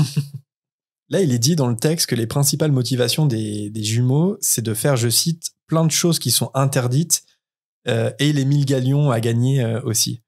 Donc, ouais, je sais pas si vraiment... Ok, 1000 galions, ça peut se comprendre. En plus, c'est un peu... C'est pas pour dire les Weasley, mais Fred et George, ils ont des ambitions, ils viennent d'une famille qui a pas beaucoup d'argent. Je peux comprendre que, voilà, qui est là pas du gain. Mais le fait de faire plein de choses qui sont interdites, j'ai pas l'impression que Fred et George aient attendu d'être éventuellement des champions pour le faire. Et, bon. Oui. Et puis, chose interdite veut pas dire aussi chose dangereuse. Et là, on est quand même sur un truc hyper dangereux et moi, je les vois pas du tout affronter un dragon. Hein. Ouais, c'est clairement. Clair. C'est clair. Mais la coupe aussi, je pense. Donc c'est pour ça qu'ils sont pas enfin bon, ils ont pas pu se porter candidat, tu me diras. Parce que voilà. Fred et George ont déjà prévu leur coup et ils pensent qu'un peu de potion de vieillissement devrait être suffisant pour berner le fameux juge impartial. Parce que, je le rappelle, mais dans ce que dit Dumbledore, il parle de juge impartial, donc ça reste assez flou. Parce qu'au final, c'est pas lui, Dumbledore, qui choisira les candidats. Hermione leur rappelle quand même que des gens sont morts. Ouais, c'est pas rien quand même. Mais bon, Fred répond que ça, c'était il y a bien longtemps, donc les règles ont dû changer depuis. Poudlard, c'est pas jour de lieu à risquer la vie des élèves. Non, vous voyez Mimi Génière, le fantôme, on a appris qu'elle était morte à l'école. Mais... Ouais, puis la deuxième année, il y avait un monstre qui sévissait dans Poudlard, mais bon. Harry, il a déjà affronté 2 fois Voldemort, mais voilà, c'est pas... Voilà. Il y a pas de risque. Globalement, on peut pas dire que le monde magique est tout simplement plus dangereux que le monde Montluy et que eux ont l'habitude aussi de la dangerosité des créatures et tout. Ça, c'est ma théorie. Il y a une théorie de la relativité à appliquer à Poudlard et au monde de la magie globalement. C'est que t'es plus en danger de mort en tant que sorcier qu'en tant que Moldu. Ouais, je sais pas, quand tu vois les actualités du moment, je suis pas sûre qu'aujourd'hui on puisse dire ça. Ouais, je suis d'accord. Merci d'avoir plombé l'ambiance. Désolée. On était à Poudlard, on était bien là. On était avec Fred et George. On s'échappe de la réalité là. Tu vois, Marina, c'est mon petit moment, tu vois, c'est mon petit cocon. T'as tout gâché. Bon je pars. Au revoir. Non. Au revoir. Neville, lui, de son côté, se dit qu'il serait incapable d'être le champion, même si ça plairait à sa grand-mère qui lui répète sans cesse qu'il doit faire honneur à sa famille. Et là-dessus, son pied glisse dans un trou de l'escalier bien connu que tout le monde avait enjambé avant lui, par habitude, et une armure se moque même du pauvre Neville. Ah là là, ce Neville qui est rabaissé par sa grand-mère tout le temps. Et je me dis aussi que fait la maintenance de Poudlard, quoi. Un trou dans l'escalier, tout le monde le connaît, personne ne fait rien, que fait Rusard. Et puis, sa grand-mère de Neville, elle est injuste parce que elle veut que Neville apporte la gloire à leur famille. Elle a le courage de faire des grandes choses et tout. Mais elle devrait relativiser les choses quand elle voit ce qu'est devenu les parents de Neville en étant courageux et en combattant les forces du mal. Aujourd'hui, ils sont à l'hôpital Sainte-Mondegoust, ils en sortent pas. Et malgré tout, elle met la pression sur son petit-fils, quoi, pour suivre le même chemin que ses parents. Désolée, je plombe encore l'ambiance. Non. Je vais reprendre mes antidépresseurs bientôt, vous inquiétez pas. Non, mais je suis hyper d'accord avec toi et je pense qu'elle manque complètement d'empathie vis-à-vis de son petit-fils et c'est juste horrible, quoi, parce que il est timide, il a pas confiance en lui, je pense qu'il est pas très à l'aise avec son corps. Et en plus de ça, elle rajoute une louche, un tournoi des 3 sorciers. Si Harry il a envie de le faire, mais je pense que la moitié des élèves se disent oula, c'est pas pour moi ça. Faut avoir un petit ego quand même pour avoir envie de faire le tournoi des 3 sorciers, non? Ouais, c'est pour ça que je me présenterai pas, je pense. Enfin, j'ai pas ce genre d'ego. Après, pour revenir à Neville, oui, enfin, ça se voit bien que le fait de le rabaisser, ça marche pas du tout chez lui, en fait. Ce qu'a fait sa grand-mère pendant toute son enfance, comme on peut l'imaginer, c'est ce que fait Rogue, par exemple, en cours. Et en fait, du coup, ça marche. Lui mettre la pression comme ça marche pas du tout. Après, la grand-mère, oui, c'est en mode, t'as vu tes parents, ils sont malheureusement devenus ce qu'ils sont devenus, mais parce que c'était des héros, qu'ils se sont battus, et toi, tu dois faire pareil. Et cette pression-là, il la gère pas en tant qu'enfant, en fait. Alors que le gamin, il a quand même, je sais pas, pour le 4e, il a quoi? Il a seulement... Il a 14 ans. Hein. 14 ans. Oui. Et toute sa vie, déjà, on lui a répété ça, mais laisse-se respirer, laisse-se construire. Même avant qu'ils rentrent à l'école, déjà, ils se précipitaient sur les dons en sorcellerie qu'il allait avoir. Ils l'ont quand même envoyé par la fenêtre. Enfin, ils l'ont quand même défenestré pour s'assurer qu'il avait bien un don. Merci, tonton Alfie. Je pense quand même que sa famille, elle est... en fait, elle est autant toxique que les Dursley, mais d'une autre manière. Il a pas... Je pense pas qu'il ait une enfance heureuse, Neville. Non. Et je pense que justement, ce qui est intéressant... Il a pas dormi dans un placard, je pense, mais il a été quand même... psychologiquement, il a été bousculé par sa famille toute son enfance. Hein. Puis ce qui est intéressant, c'est qu'il va se faire lui-même, en fait. C'est-à-dire que il y a un moment, en fait, il a cette vibe de héros, de Gryffondor, et il va prouver qu'il est un réel Gryffondor, mais par lui-même. Il va pas avoir besoin des autres. Et c'est ça que j'aime beaucoup l'évolution de ce personnage aussi. C'est un des personnages qui évolue le plus avec Malfoy et Ron aussi, je trouve. Vraiment, ils ont des évolutions assez impressionnantes, quoi. Ouais, je suis d'accord. Limite, l'éducation est l'éducation inverse des Dudley, c'est-à-dire qu'ils sont trop oppressants, c'est-à-dire que c'est too much, quoi, alors que les Dursley, c'est pas assez. Ouais. J'aime bien parce que t'as le même petit truc que Marina, Mathilde. Des fois, tu veux dire les Dursley, tu dis les Dudley, et j'adore ça. Ah oui. Mince, oui. non, mais on le garde, moi j'adore ça. Ça se trouve, je sais pas, ça se trouve, j'ai déjà dit, mais Marina, je me souviens, à chaque fois qu'on avait les chapitres sur les Dursley, souvent tu disais les Dudley. Et ça me faisait trop rire au montage. Je m'en aperçois même pas. Les Dudley. Dursley, Dudley. Ah oui, ça ressemble, c'est pour ça. Ça se ressemble. Hein. Mais j'ai même pas fait attention à ce que Mathilde a dit, les Dudley. Parce que pour moi, ça a paru naturel, en fait.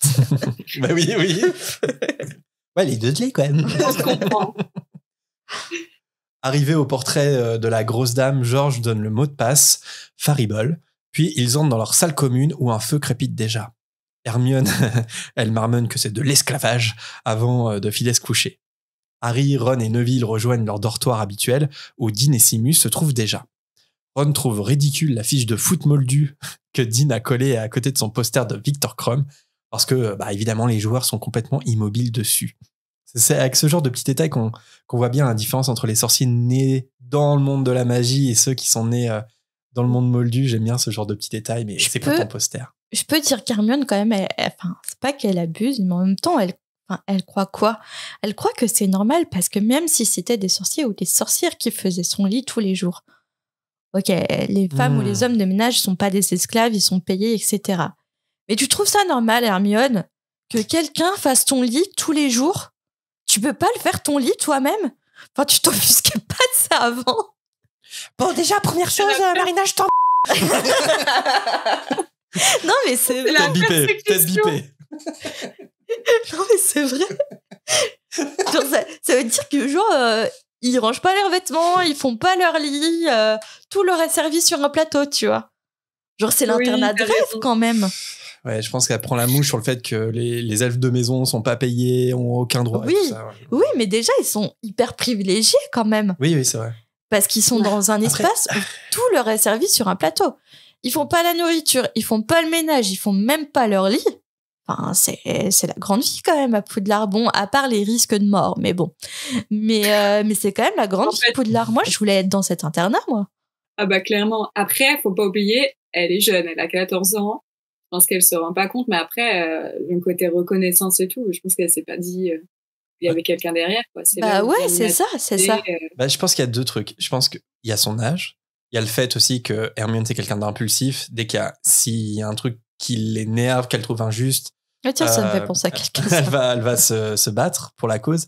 Et puis, je pense qu'il y a peut-être un truc aussi à mettre en perspective, c'est que on peut pas forcément en vouloir non plus aux élèves de pas se poser la question parce qu'ils vivent dans un monde de magie.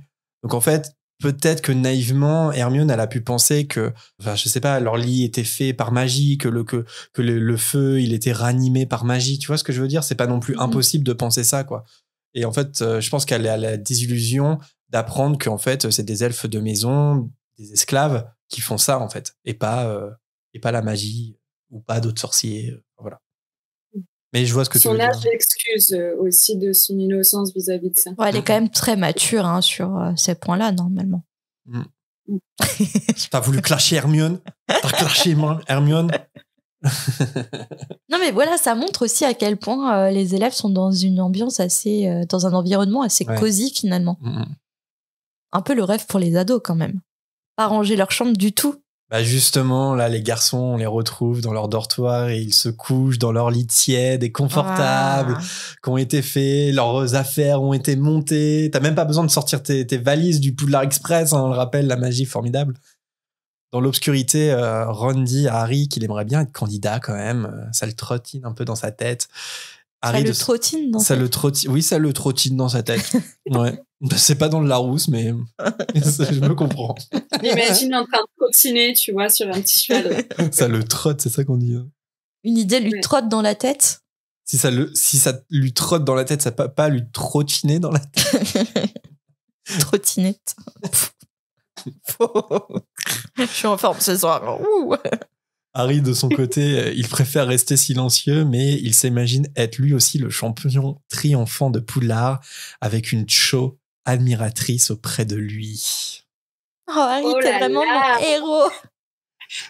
Mais alors là, quand même, Ron, c'est assez fou parce que je crois que c'est... Enfin, il a pas l'habitude d'exprimer ce type d'envie avec ses 4 grands frères. Il est toujours hyper...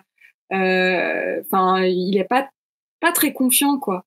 C'est quelqu'un qui est un peu renfermé parce que justement, il a ses 4 grands-pères qui font tout le temps plein de trucs, etc. Et là, il exprime un souhait et il ose l'exprimer. Et après ça, il va se faire devancer par son meilleur pote. Alors moi, je comprends qu'il fasse un peu la tronche par rapport à ça. Voilà. C'était une analyse. Ouais. Bah après, Ron, il est un peu dans l'excès, en fait. C'est ça le truc. Puis, puis il accuse quand même Harry de tricher, alors qu'en connaissant Harry... Oui. Ouais, c'est plus ça. Il va un peu loin. Ouais. En fait, c'est l'accusation de triche qui... La jalousie, au fond de lui, on peut le comprendre. Mais c'est l'accusation de triche qui fait un peu mal. Par contre, ce que je trouve intéressant dans ce passage, c'est que Harry, il est souvent le héros malgré lui, un peu presque l'anti-héros en fait, parce qu'il supporte pas d'être célèbre. Puis plus tard. Est-ce que c'est le anti-héros de Taylor Swift? J'ai pas la ref, mais je fais genre je rigole. Moi non plus, j'ai pas la ref. Rigole avec moi, Mathilde. Non, c'est quoi l'anti-héros de... Non, c'est une chanson de Taylor Swift, c'est tout. Voilà. Mais t'as eu tes places au concert? Non, je peux pas l'avoir en concert. D'accord. Non, mais parce que je crois qu'il y avait une liste... Non, ça m'angoisse les concerts de Taylor Swift. Il y a trop de monde et il y a trop de fans hystériques. Moi, ça me fait un peu peur. Désolée pour les fans de Taylor Swift, mais cet engouement pour Taylor, ça me suffoque un peu, en fait. Taylor Swift sorcière ou pas? Pourquoi sorcière? Je sais pas, j'aime bien quand on cite des gens comme ça de la vraie vie, j'aime bien ça. Crackmeul? Non, sorcière, pouf souffle. Pouf souffle? Et peut-être un peu serpentard, je sais pas. Là, tous les Swifties, ils vont me... Les Swifties. Ouais, les Swifties. Les Swifties, bande de serpentards.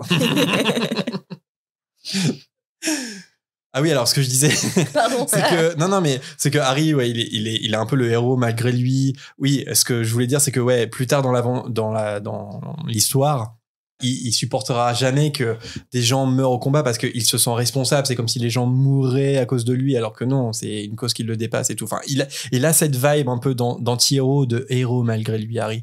Mais ici, alors qu'il a 14 ans, alors que Voldemort est pas encore de retour et tout.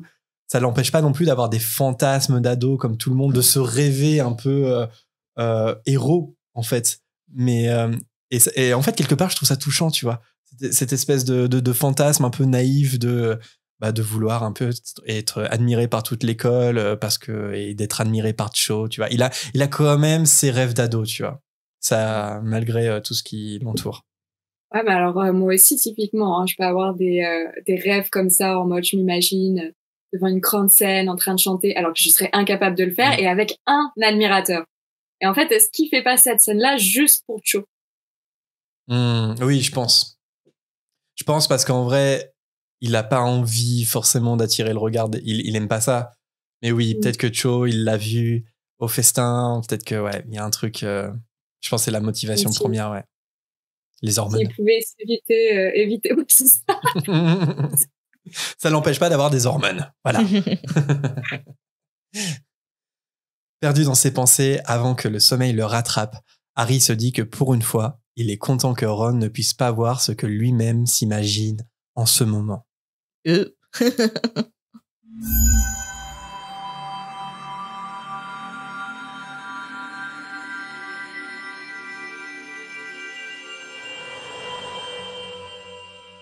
c'est fini pour ce chapitre. Merci Mathilde. Merci Jérémy. Ouais. Et merci moi-même. Je sais pas, j'ai pas su rebondir. Merci à toi, Marie. Alors, nous allons passer à la rubrique suivante de l'émission, qui est le meilleur personnage du chapitre. Je tiens à dire avant de commencer. Pardon. Tu sais ce que je veux dire? Bien sûr. Je vois vos messages qui demandent le retour du renommage de chapitre. Et pourquoi nous ne faisons plus le renommage du chapitre? Eh bien, c'est moi. Oui, c'est moi qui ai demandé à supprimer cette chronique. Puisque je n'avais jamais l'inspiration et pour vous dire franchement, je ne l'aimais pas.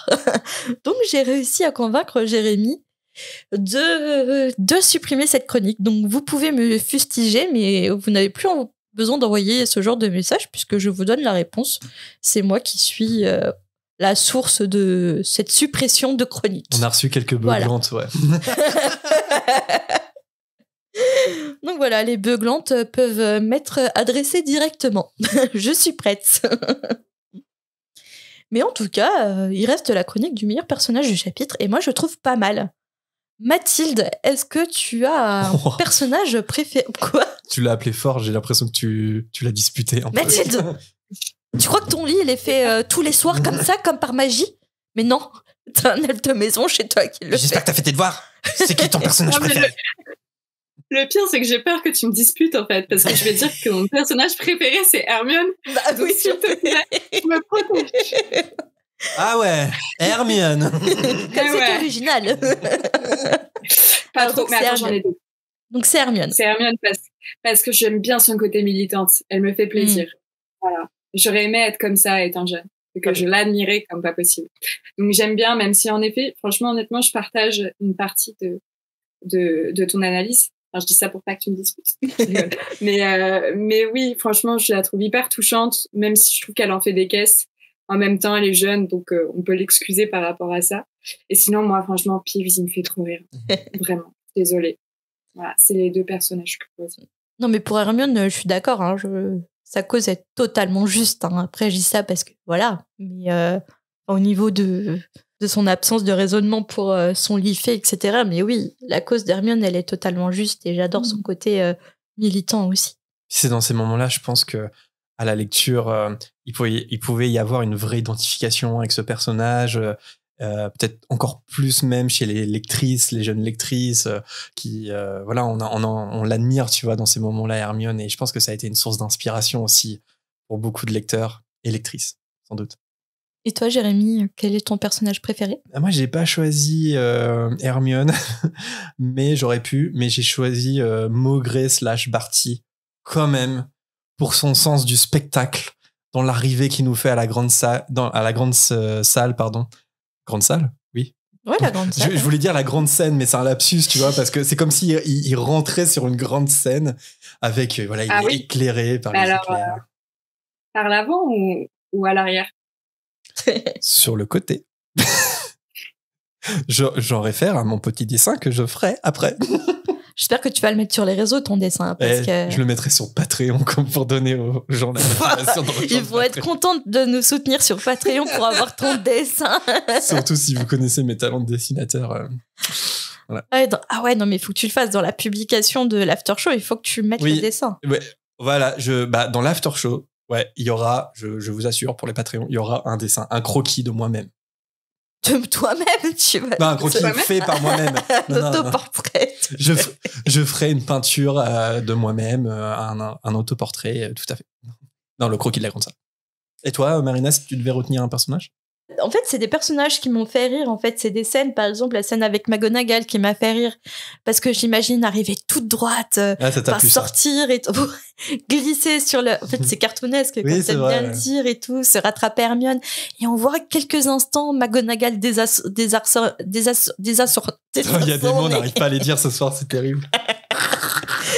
On n'a pas bu avant. On n'a pas bu avant. C'est de l'eau, je vous assure. Désarçonné. Ouais. Voilà. Et puis, il y a aussi Ron qui me fait rire parce que il a tout le temps faim au début du chapitre et il râle tout le temps parce qu'il a faim. Et parfois, ça me ressemble parce que quand j'ai faim, je grogne et tout. Je suis pas contente, je suis pas bien. Donc voilà, en fait, c'est plutôt deux personnages qui sont mis en scène d'une manière assez drôle que je retiens en fait dans le chapitre. Donc voilà. Je crois qu'il est temps, si vous êtes prête, de passer à la volière. Désormais, c'est moi qui vais faire les jingles. Non, vrai jingle. Non, mais laisse-le, hein. Il est top. Hein. C'est vraiment pas mal. Il y avait un petit vibrato sur la fin, là. D'accord, mais... C'est ça, le jingle. Oui, mais on met quand même le vrai jingle à la suite de cette imitation absolument parfaite.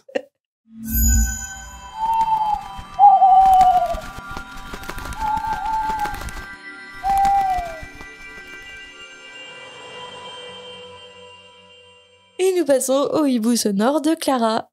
Salut la fréquence, j'espère que vous allez bien.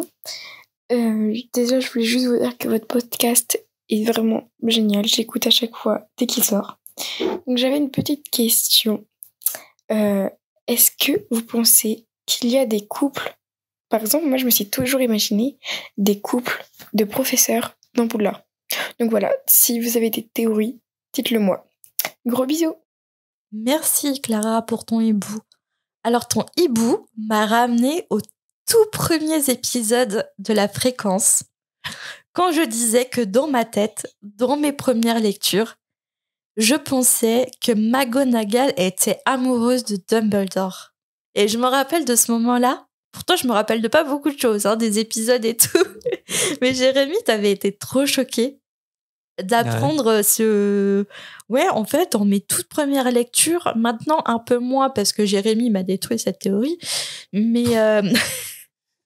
C'est vrai que je les imagine pas du tout ensemble. Mais moi, en étant enfant et ado et même jeune adulte, moi, à chaque fois, je sentais une petite tension par rapport à McGonagall vis-à-vis de Dumbledore. Après, est-ce que j'ai mal interprété sa grande admiration? Non, mais c'est son headcanon. Comme de l'amour, mais je sais pas, j'avais l'impression qu'il y avait un peu des sentiments amoureux, en fait. Après, je sais qu'il y a des gens qui s'imaginent Flitwick et Chourave aussi, je crois. Alors ça, il y a une histoire autour de ça. Ouais, c'est ça. Ah non, il y a une vraie histoire. On l'avait... alors, je sais plus, là, ça date aussi. Mais il y a une vraie histoire. Je sais pas si tu la connais, Mathilde, d'ailleurs. Non, je la connais pas. Et en fait, c'est une info qui est donnée, en fait, dans l'édition anniversaire du tome 1. Vous savez, les tomes avec les maisons de Poudlard, justement. Et voilà, et en fait, si vous avez ce tome 1, que peu importe la maison, d'ailleurs, je crois que c'est dans toutes les éditions, il est dit que Flitwick et Chourave sont en couple. Sauf qu'en fait, l'info, elle provient d'un compte parodique de J.K. Rowling. Donc en gros, c'est un compte Twitter qui se faisait passer pour J.K. Rowling et qui disait des conneries, en fait. Et malheureusement, l'éditeur Bloomsbury s'est fait avoir. Et il a cru que ça venait vraiment de J.K. Rowling parce que c'était une époque où J.K. Rowling, avant qu'elle raconte plein de conneries sur Twitter, elle disait parfois des trucs intéressants sur Harry Potter. Et là, ils se sont fait avoir. Donc après, ça peut marcher, Flitwick Chourave, mais... je trouve ça marrant. Oui, ça peut être marrant. Après, ça n'a jamais été officialisé, mais comme comme McGonagall et Dumbledore, c'est pas dans le canon, mais ça peut être dans ton canon à toi. Tu vois, oui. ça, Vous imaginez des couples ou pas? Ouais, moi j'en ai un. Mais alors, vraiment, j'ai réfléchi, quoi. C'est pas une théorie ou quoi que ce soit. Mais moi, je vois très bien Madame Bibine et McGonagall. Ah, Parce ouais. qu'elles sont toutes les deux un peu strictes. Elles ont ce côté un peu qui fuse et tout. Et je trouve qu'elles se ressemblent, en fait. Et je les vois bien ensemble. Donc t'es adepte de l'adage qui se ressemble s'assemble. Bah, comme Rusard et Ombrage, typiquement, c'était mon deuxième couple. Même si Rusard est pas professeur, et bah, qui restent dans leur truc bizarre ensemble, là. Voilà, les gens pas très sympas ensemble. Et les gens, ouais, je vois bien Bibine et McGonagall. Ok. Je pense que ça peut être électrique quand même, parce que je les imagine avoir un caractère bien trempé, les deux. Madame Bibine est moins développée, forcément, mais je crois qu'elle a quand même du caractère. Hein. Donc, ouais, c'est intéressant. Et je crois que je l'avais déjà évoqué. Mais je vois plus Shura Hagrid, un truc comme ça. Shura Hagrid. Ouais, ils ont un peu le même amour pour la nature. Ils ont des points communs. Non, moi je vois bien Hagrid avoir eu une aventure avec Rose Merta. Ah, parce qu'il va souvent au bar. Ouais. Puis je sais pas, je me dis peut-être un soir, il a trop bu, Rose Merta elle a bu un peu avec lui, et puis il faisait froid, et ils se sont réchauffés, voilà. Ah oui, tu parles loin dans ce que t'imagines quand même. Non, mais moi, tu m'emportes, la Marina, continue. Alors continue, ouais, peut-être peut-être contenu exclusif Patreon. Dans majeur. l'after show plus. Plus 18 Patreon. Plus 18.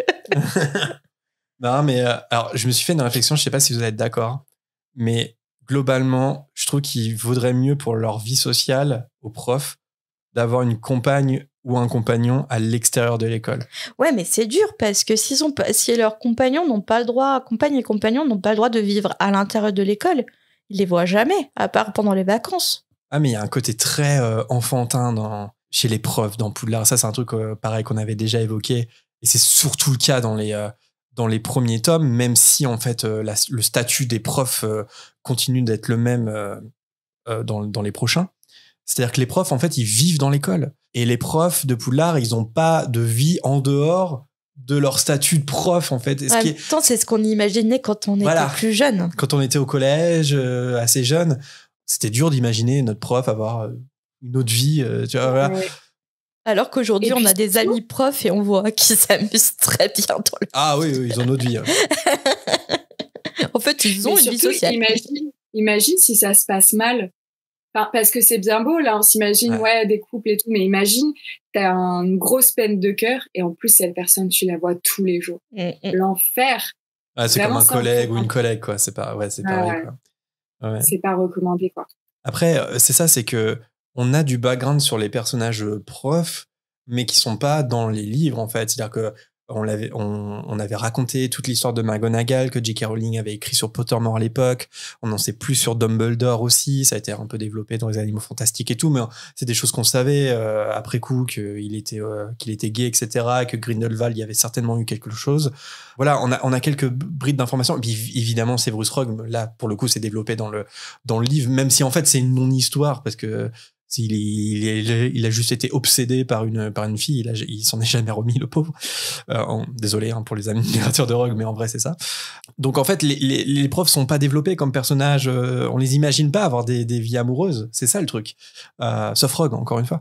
Et c'est pour ça que, je trouve que ça serait bien qu'il y en ait pas, en vrai. Ça serait encore plus bizarre, je trouve. Dans leur représentation, qui sortent entre eux, ça serait encore plus bizarre. Encore un peu plus malsain que ça l'est un petit peu déjà, je trouve. Oui, et puis il y a une forme de hiérarchie aussi beaucoup dans l'école, c'est-à-dire que c'est un peu à l'ancienne, on respecte les professeurs, il n'y a pas un pas de travers à part Fred et Georges, mais vraiment c'est quelque chose de très carré, très respecté, donc en soi la vie intime, c'est très protégé, ils sont pudiques, il y a ce truc d'ailleurs qui est très chouette, je trouve, qui est vraiment très bien, mais je comprends la curiosité de vouloir. En tout cas, Clara, ton hibou déclenche des passions. On a imaginé plein de trucs. Ouais, surtout toi, Marina. Allez, on passe au prochain hibou sonore qui nous a été envoyé par Marie. Bonjour Jérémy et Marina, bonjour la fréquence, bonjour l'invité, je m'appelle Marie et j'aurais une remarque concernant la chambre des secrets. Je trouve qu'il y a une sorte de sous-exploitation finalement du basilic dans ce tome-là, puisque quitte à inventer un monstre gigantesque pour servir les dessins de Salazar Serpentard, je comprends pas pourquoi est-ce que le serpent ne dévore jamais d'élèves, parce que vu sa taille je pense qu'il en est tout à fait capable et que l'on sait qu'il se nourrit de chair animale.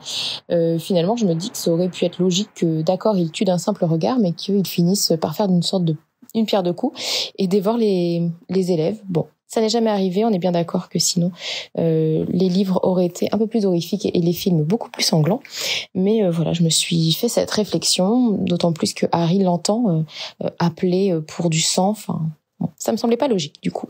Je voulais savoir ce que vous en pensiez et je vous souhaite une bonne journée et une bonne fin d'épisode. Bisous. Merci Marie pour ta question. Alors en fait, tout simplement, c'est pour l'histoire. Passons au prochain hibou sonore qui nous a été... Non, je plaisante. Mais ça serait un peu ça ma réponse en vrai. La seule théorie que j'aurais, parce que ça se tient ce que tu dis, effectivement le basilic, dans ce grand temps, Harry en fourche-langue, il est là, il veut de la chair, il veut du sang, et on le voit bien une fois que Harry va confronter le basilic dans la chambre des secrets à la fin, il est toujours en danger de mort, il peut être dévoré par le basilic, il n'y a pas de problème là-dessus. Donc en fait ça se tient. Si je devais avoir une théorie pour tenter de l'expliquer, c'est que je pense que le basilic doit à chaque fois penser qu'il a fait mouche en fait, sans se rendre compte que ses victimes elles tombent pétrifiées et elles tombent pas mortes. Et attends, je comprends pas ce que tu veux dire. En fait, il peut tuer d'un regard. Et en fait, à chaque fois dans la chambre des secrets, c'est ce que le basilic a l'intention de faire. Il utilise son regard pour tuer. Et en fait, ce qui se passe concrètement, c'est qu'il regarde sa victime tombe au sol. Mmh. En fait, sauf que... Ouais. Il tue pas que les moldus, d'ailleurs. Enfin, pas les moldus, pardon, mais les sangs mêlés. Les nez moldus. Les sangs de... désolé, mais du coup, les sangs de bourbe, parce que j'ai pas d'autres thèmes. Les sangs mêlés. Mais... Ah non, les nez moldus. Non, les sangs mêlés. Non, les nez moldus. Ah non. Les sangs mêlés, c'est quand t'as un parent sorcier, un parent moldu. Eh ben oui, justement. C'est ça, un sang mêlé. Non, un sang de bourbe, c'est Hermione, qui est née de parents moldus. Ah oui, je suis con. Pardon, oui. Pardon. Non, te dénigre pas comme ça, Marina. Parce qu'en fait, dans tout le tome, il tue que des personnes issues justement de parents moldus. Et du coup, c'est peut-être pour ça qu'il fait pas une sorte de razzia complète de toute l'école. Ouais. En fait, je croyais que t'allais dans une autre direction. Je croyais que t'allais aller loin sur le sang en disant, mais comme c'est du sang de nez moldu, c'est du sang impur, donc c'est pour ça qu'il les mange pas. Je pensais vraiment que t'allais partir là-dessus. J'étais là en mode, ouais, j'y ai jamais vraiment pensé, c'est un peu chaud. Ouais, non, mais en vrai, il n'y a pas d'explication. En vrai, il n'y a pas d'explication. Après, peut-être que le basilic, coquille, il se nourrit de rats et tout. Il doit avoir faim, ce basilic. Il a qu'une envie, c'est de dévorer des élèves, quoi. Et si l'héritier lui donne l'autorisation, il le fait.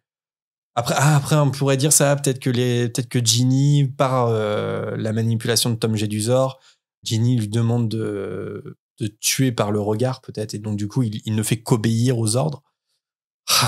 Et puis, s'il se mettait à tuer tout le monde, je pense qu'il aurait été plus rapidement tué, le basilic. Et je trouve que le fait de pas le voir, ça rend encore le film plus flippant. Enfin, encore plus flippant, je trouve. Tu l'entends juste, tu le vois pas, c'est horrible. Non, mais c'est une bonne question. Il n'y a pas vraiment d'explication. Je veux dire, ça aurait été quand même plus efficace, un travail mieux fait, de effectivement utiliser son regard pour tuer, puis ensuite dévorer ses victimes. Et du coup, voilà, pétrifié ou pas, t'es mort, quoi. Alors que là, ça sert bien l'histoire que le basilic ne se serve que de son regard, ne dévore jamais ses victimes, si bien que en fait personne ne meurt et voilà, quoi. Nous passons au hibou sonore d'Aurore. Coucou la fréquence. J'ai relu Harry Potter et je trouve que la façon dont la maison Serpentard est dépeinte est constamment négative. On nous dit constamment que les mages noirs viennent de Serpentard, que Voldemort et les Mange-Morts venaient de Serpentard. Constamment, quand nos héros ont face à eux des personnes désagréables, ce sont des Serpentards, donc Malfoy, Crabbe et Goyle. Et apparemment, à Poudlard, personne n'aime les Serpentards. Quand il y a des matchs de Quidditch, personne n'est pour les Serpentards. Apparemment, même Serdaigle et Poussoufle sont pour les Gryffondors.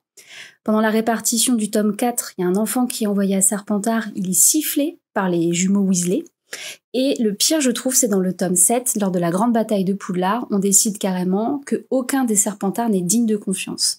Et je trouve ça fou, en fait, parce que c'est des élèves de l'école, donc ils ont de l'ambition, de la ruse, c'est ça qui définit les Serpentards, mais c'est pas tous des méchants. Et voilà, je trouve ça un petit peu dommage, ce traitement de la maison Serpentard, et je voulais savoir ce que vous en pensiez. Des bisous. Merci Aurore pour ton hibou. Je pense qu'on va... Enfin, du coup, ta question se prête aussi à l'after show parce que je pense qu'on va parler beaucoup des Serpentards également. Mais je pense que tu as tout à fait raison parce que dans toutes les infos que l'on voit pour Serpentard, il n'y a pas du tout d'aspect positif présenté pour la maison Serpentard. Effectivement, on appuie bien le fait que les plus grands mages noirs viennent de Serpentard. T'as raison, dans les livres, forcément, on n'a pas un personnage sympathique dépeint qui est à Serpentard. Donc ouais, je pense que c'est très caricatural et à tort parce que je pense que c'est pas parce que t'as Serpentard que forcément tu es mauvais, foncièrement mauvais en fait. Je pense que par exemple quelqu'un d'ambitieux et qui est prêt à tout pour parvenir à son objectif, mais qui a quand même des limites morales pour y parvenir, mais elles sont floues, peut être à Serpentard alors que c'est pas foncièrement quelqu'un de mauvais. Je sais pas si vous me comprenez. Mathilde, tu voulais dire quelque chose ? Oui. Non, je suis complètement d'accord. On est dans un truc un peu manichéen, du bien et du mal, surtout dans les premiers. Et je trouve qu'au fur et à mesure des tomes, on se rend compte quand même que, enfin, par exemple, typiquement, le père d'Harry, c'était un petit con, quoi. Et il était à Gryffondor. On se rend compte que Malfoy est pas si méchant que ça, et voire n'est pas méchant. En fait, je pense qu'au fur et à mesure des livres, on se rend compte que c'est pas aussi manichéen, aussi caricatural que ça. Mais par contre, je suis complètement d'accord que Serpentard, quand t'es petit et que tu lis les bouquins, t'as pas envie d'y être, quoi. À part si t'as ce côté un peu provocateur, ambitieux, je trouve quand même que je suis assez d'accord avec elle. Avec je sais plus. Mince. Aurore. Avec Aurore, désolée. Non mais ouais, je suis complètement d'accord aussi. Je pense qu'on en parlera effectivement un peu dans l'after show parce que c'est justement quelque chose qu'ont apporté beaucoup de fans qui se revendiquent de Serpentard, c'est l'envie de redorer le blason de Serpentard parce que c'est vrai que la représentation qu'on est faite dans les livres et dans les films c'est encore pire d'ailleurs, il y a un truc qui va pas. Moi je trouve qu'il manque cruellement un personnage Serpentard qui viendrait nuancer en fait cette représentation caricaturale entre le bien et le mal. Et c'est un peu ce qu'a apporté l'enfant maudit. C'est le seul truc positif, un des rares trucs moi que j'ai bien aimé, c'est le personnage de Scorpius qui vient enfin un peu donner une autre image de Serpentard, mais c'est noyé dans tout un tas de trucs que je déteste, donc finalement voilà.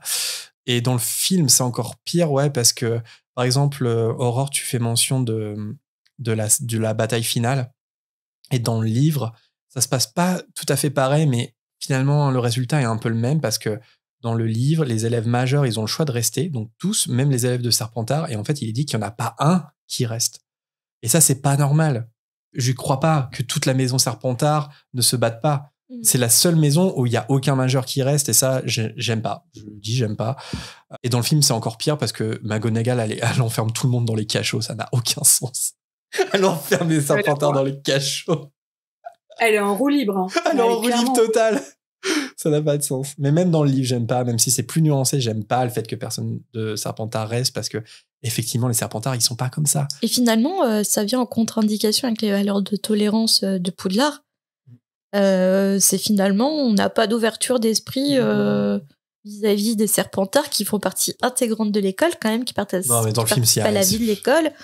Et c'est n'importe quoi, en fait. Après, peut-être la seule, mais légère nuance, ça serait Slughorn. Parce que Slughorn, il représente la maison Serpentard, en tout cas dans le tome 7, il est le directeur de la maison. Et lui, il va se battre contre Voldemort. Alors, il accepte l'invitation de Dumbledore dans le tome 6 par confort, un peu, pour être protégé. Mais néanmoins, on peut pas lui enlever, malgré tous ses défauts de collectionneur, de tout ce qu'on veut, le fait qu'il va se battre aux côtés de Dumbledore, c'est un peu pauvre par rapport à toute la maison Serpentard. Ouais, et puis ils font un même slogan, il n'est pas hyper appréciable, quoi. Non. C'est clairement... Il collectionne les gens. Ouais. Nous passons au prochain hibou. Celui-là, c'est un hibou écrit. C'est un parchemin qu'on va lire avec beaucoup de plaisir, qui nous a été envoyé par Constance. Je voulais vous poser une question concernant les métamorphomages. Les seuls connus sont Nymphadora et son fils Teddy, ce qui laisse croire que c'est un don héréditaire. Cependant, dans les livres, on apprend que Ted, le père de Dora, est né moldu. Donc le don ne peut pas venir de lui. Et la mère de Dora, qui est de la famille Black, ne l'est pas non plus, comme aucun des Black d'ailleurs. Sait-on de qui Dora a hérité de son don, ou est-ce un genre de mutation spontanée? Rowling a-t-elle écrit à ce sujet sur Pottermore? Merci Constance, parce que là, je crois que on n'a jamais évoqué le sujet des métamorphomages. Alors peut-être, parce que ça date tellement, les premiers épisodes, je ne sais pas. En tout cas, j'ai beaucoup aimé cette question un peu encyclopédique par rapport au livre. Alors, ce que j'ai trouvé, c'est que Tonks, elle dit bien à Harry dans le tome 5 que c'est un don très rare et qu'on naît avec. Donc ça, c'est quelque chose qui est confirmé par Tonks. Mais honnêtement, c'est à peu près tout ce qu'on sait. Il n'y a pas eu d'écrit sur Pottermore, je crois pas. Sauf si vous avez trouvé quelque chose, mais moi, j'ai rien trouvé. Alors, on sait qu'il y a bien un niveau d'hérédité possible. Donc ça, c'est ce que tu dis, Constance, toi-même, avec Teddy, parce que Teddy a hérité le don. Mais Tonks, visiblement, elle n'a pas hérité de ce don de métamorphomage par ses parents ou par qui que ce soit d'autre. Donc, en gros, être métamorphe, je sais pas si on dit être un métamorphe ou pas, mais en gros, pour l'être, ça peut se transmettre, mais ça peut aussi un peu s'attraper comme ça, comme un don du ciel. Le seul truc qu'on sait, c'est que c'est extrêmement rare. Je sais pas si vous avez autre chose à ajouter par rapport à ça, mais c'est intéressant quand même. Les métamorphes, ouais. On dit les métamorphes? Ouais, je crois. Ok. En tout cas, dans le milieu fantastique, ouais. Ouais. Donc, est-ce que vous aimeriez avoir ce don? Ah, de ouf. Oh, de fou, ouais. Je rêve de me teindre les cheveux en rose. Mais Et puis pouvoir changer quand tu veux, en fait. Ouais. Mais oui, c'est génial. C'est trop bien. Ouais. Enfin, je trouve ce don incroyable. Ouais. Et toi, Marina?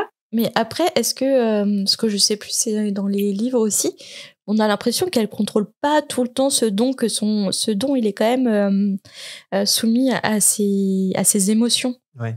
Parce qu'on voit parfois, elle est attablée et d'un coup, ses cheveux changent, son apparence physique change. Dans donc le tome 6, serait... elle est en dépression et du coup, elle est terne, grise. Ouais. Donc ça, sachant qu'émotionnellement, je suis un peu instable, je sais pas si ce don me correspondrait. Ah, Hermione, hein? T'as vu mes cheveux? T'as vu comment ils sont noirs?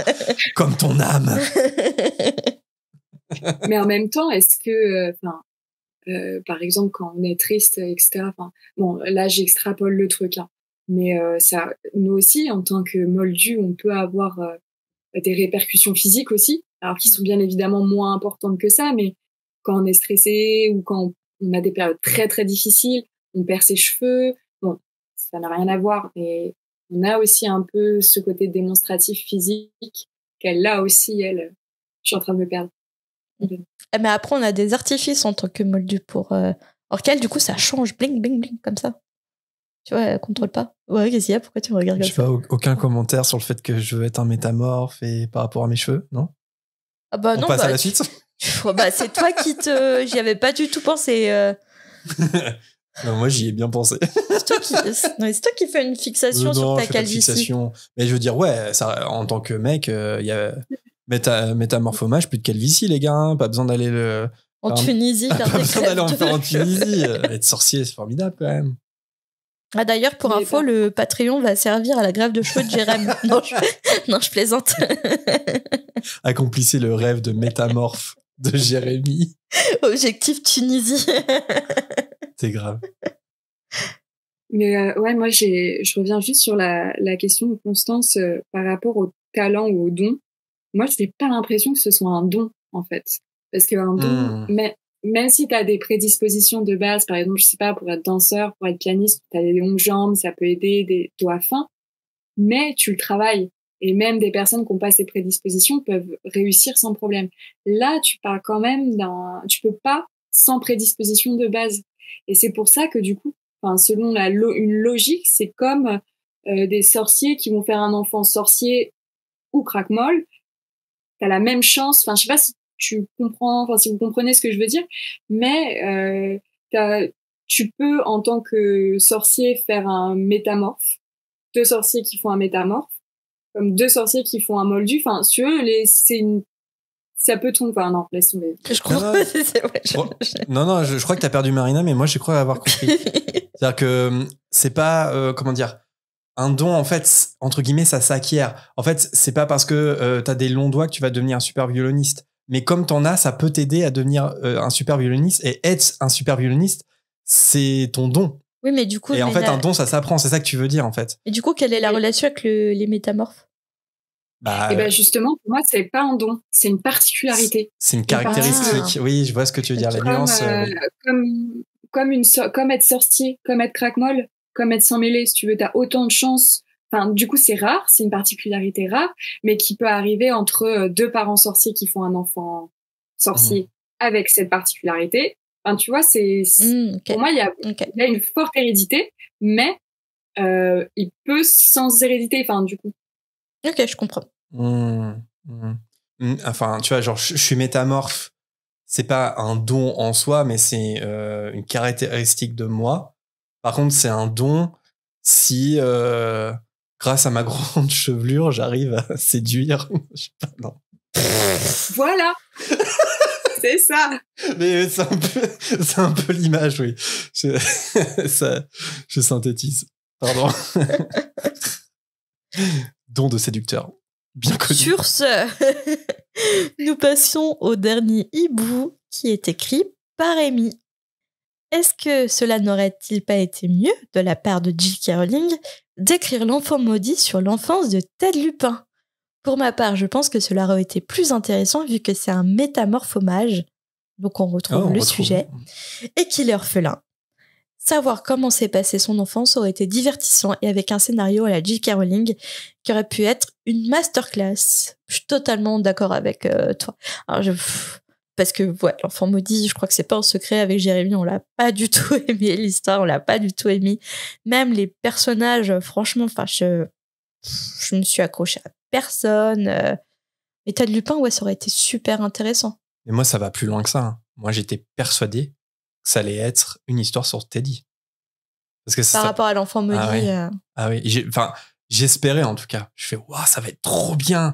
Parce que Teddy, il est orphelin comme Harry. Il a, j'ai envie de dire, un don de métamorphomage, mais je vais pas. Il est métamorphe. C'est quelque chose qu'on a peu vu dans la saga et qui peut être utilisé comme une arme aussi. Enfin, en fait, Tonks, on le voit pas trop, mais c'est genre, tu peux faire des trucs ultra stylés en étant métamorphe. Et puis c'est le gamin bizarre dont le père est un loup-garou. Enfin, c'était un loup-garou. Mais des parents héros parce qu'ils sont morts en héros dans la bataille de Poudlard. Il y a une histoire d'amour avec Victoire qui est pré-shot dans l'épilogue. Il y a tout un truc romanesque avec ce personnage. Il aurait pu être, entre guillemets, l'Harry Potter d'après, en fait. Il a tous les attributs pour l'être.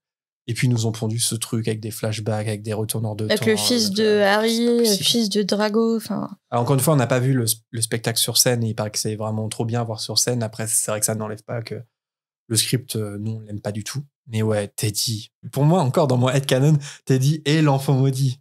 Et il y a une histoire à écrire là-dessus. Donc, je te rejoins à 100%, Amy. Toi-même, tu sais, TMTC. Et toi, t'en penses quoi, Mathilde? Je suis complètement d'accord. Vraiment, j'y avais pas du tout pensé. Et quand j'ai eu la question, je fais, mais de ouf, hein. Mais clairement, il y a plein de trucs à dire. Toute la question du fait qu'il soit orphelin, etc. Un parallèle avec Harry Potter qui est hyper intéressant. Non, vraiment, et l'enfant maudit, mais j'en ai aucun souvenir. C'est-à-dire que je l'ai lu, j'ai fermé, j'ai fait OK. Mais tout aurait été plus intéressant.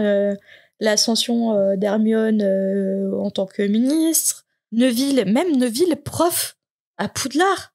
Son quotidien à Poudlard, ce qu'il vit à Poudlard. Enfin, il y aurait tellement eu de choses beaucoup plus intéressantes de ce qu'elle a pondu, franchement. Après, c'est pas elle. Hein, c'est pas elle. Hein, après, le truc, c'est que c'est vrai que quand on lit comme ça une pièce de théâtre, forcément, même les plus grandes pièces de théâtre, tu lis simplement le script et tout. Enfin, c'est pas hyper passionnant. Une pièce de théâtre, c'est fait pour être vivante, en fait, pour être jouée par des comédiens et des comédiennes. Donc, je pense que si on irait la voir à Londres, on aurait un tout autre avis quand même, parce qu'il paraît que c'est assez faux. Certes que la forme est différente et que c'est pas suffisant dans l'expérience pièce de théâtre, de lire que le script. Mais ça n'enlève pas le fait que malgré la forme, malgré le fait que ce n'est qu'une partie de l'expérience, que l'histoire ne va pas, tu vois, genre c'est un truc. Oui. L'histoire ne collera jamais, c'est pas possible. Non, mais déjà, la plus grosse erreur de J.K., ça a été de faire revenir le retourneur de temps. C'est pas elle qui a fait ça. Je peux pas croire que J.K. Rowling ait fait revenir les retourneurs de temps, elle les a détruits dans l'ordre du Phénix exprès. Donc moi, je suis persuadé que ça vient soit du metteur en scène, soit du dramaturge, je sais pas lequel des deux. Et puis après, elle, je pense que l'idée, elle a dit ouais, ok, allez, pour l'expérience théâtre, ok. Mais c'est pas possible que ça vienne d'elle, j'y crois pas une seule seconde, tu vois. Et le fait de revenir de revivre des scènes, c'est tout ce qu'il faut pas faire. C'est tout ce qu'il faut pas faire dans une suite, c'est tout ce qu'il faut pas faire dans une fanfiction qui raconte la suite.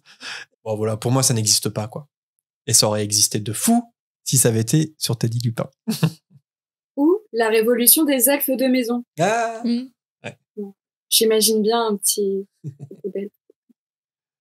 Et cela conclut la volière de cet épisode. On tenait à faire une case dédiée à Lou, qu'on n'a pas retenu ici, qui rebondissait sur le fait que Dumbledore n'était pas la Coupe du Monde de Quidditch. Et aussi à Anne-Laure pour son message sur la loi de Gump. Merci pour vos messages à tous. Même si on les a pas forcément joués ou lus jusqu'à présent, n'hésitez pas à vous lancer ou à le refaire. On attend vos hiboux sonores par message privé sur nos réseaux sociaux ou bien par mail à l'adresse fréquence934@gmail.com. C'est toujours un plaisir de vous lire aussi, et la plupart du temps, on vous répond directement. Autrement, on aussi quelques messages dans la volière. Et depuis peu, vous pouvez le faire aussi avec des vraies alertes par la poste Moldu. Alors, si vous êtes intéressé, l'adresse postale est à retrouver en description, comme toutes les autres infos et les portes au loin utiles. Ce qu'on aime beaucoup lire aussi, c'est des commentaires sur Apple Podcast ou Podcast Addict, qui sont les deux principales applis qui permettent ça. On tient d'ailleurs à faire un coucou à Chloé, Mel-Hermione, Anaïs Capucine et Tim Serdaigle, qui l'ont fait récemment. Vous avez été pas mal à découvrir notre podcast sur YouTube ces derniers temps aussi. Merci Brian de la chaîne Vous savez qui. Merci beaucoup à toi. N'hésitez pas à vous abonner et à commenter là-bas aussi, et puis plus largement à nous donner des petites étoiles sur Spotify et autres. Ça nous aide beaucoup, donc big up à tous ceux et toutes celles d'entre vous qui le font. Pour garder le contact entre les sorties de podcasts, il y a les réseaux sociaux évidemment, mais le mieux ça reste sans doute notre serveur Discord. On vous invite à le rejoindre si ce n'est pas encore le cas. Les fréquenceurs et les fréquenceuses seront ravis de vous y accueillir pour parler d'Harry Potter ou plein d'autres choses. Vous êtes de plus en plus nombreux à nous soutenir sur Patreon, ça nous fait énormément plaisir, on le rappelle, mais pour 4 galions par mois, vous pouvez accéder à du contenu chaque samedi, avec les épisodes une semaine en avance et les after-shows exclusifs. Donc, d'ailleurs, on s'apprête à enregistrer un avec Mathilde sur la question des maisons de Poudlard chez les fans. Enfin, si tu veux toujours, Mathilde, on ne va pas te forcer, j'espère que t'es bien avec nous. Non. Ah, ok. Mais bien sûr, j'ai trop hâte. C'est annulé. Au revoir. Non, je veux continuer. Et ça va, ce chapitre, ça t'a plu? T'as passé un bon moment? J'ai adoré, mais vraiment. Encore merci parce que c'était trop bien. Vraiment, j'espère que j'ai pas trop pris la parole ou interrompu ou quoi que ce soit. Pas du tout. Mais non, c'était très bien. C'est un plaisir. Et donc, si vous souhaitez aussi candidater comme Mathilde un jour et nous rejoindre sur un épisode, les candidatures se déroulent sur notre Discord. Le lien de notre Patreon, quant à lui, est à retrouver en description aussi, tout comme celui de notre page Tipeee qui reste ouverte et qui est un autre moyen de nous soutenir. Alors, il n'y a pas de contrepartie spécifique si ce n'est le fait d'être cité dans l'émission, chose qu'on fait toujours avec autant de plaisir. Donc, merci à Corsetilou, Mugiwara, Julien Bédé, Lucie, Aini, Poki Pimps, Spike, Louison, Kimi Duck, Aurélien, Kali, Miss Bookin, Pamela et Chloé.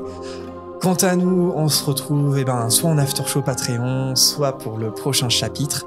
Il s'agira du chapitre 13 qui s'intitule Maugret Folleuil.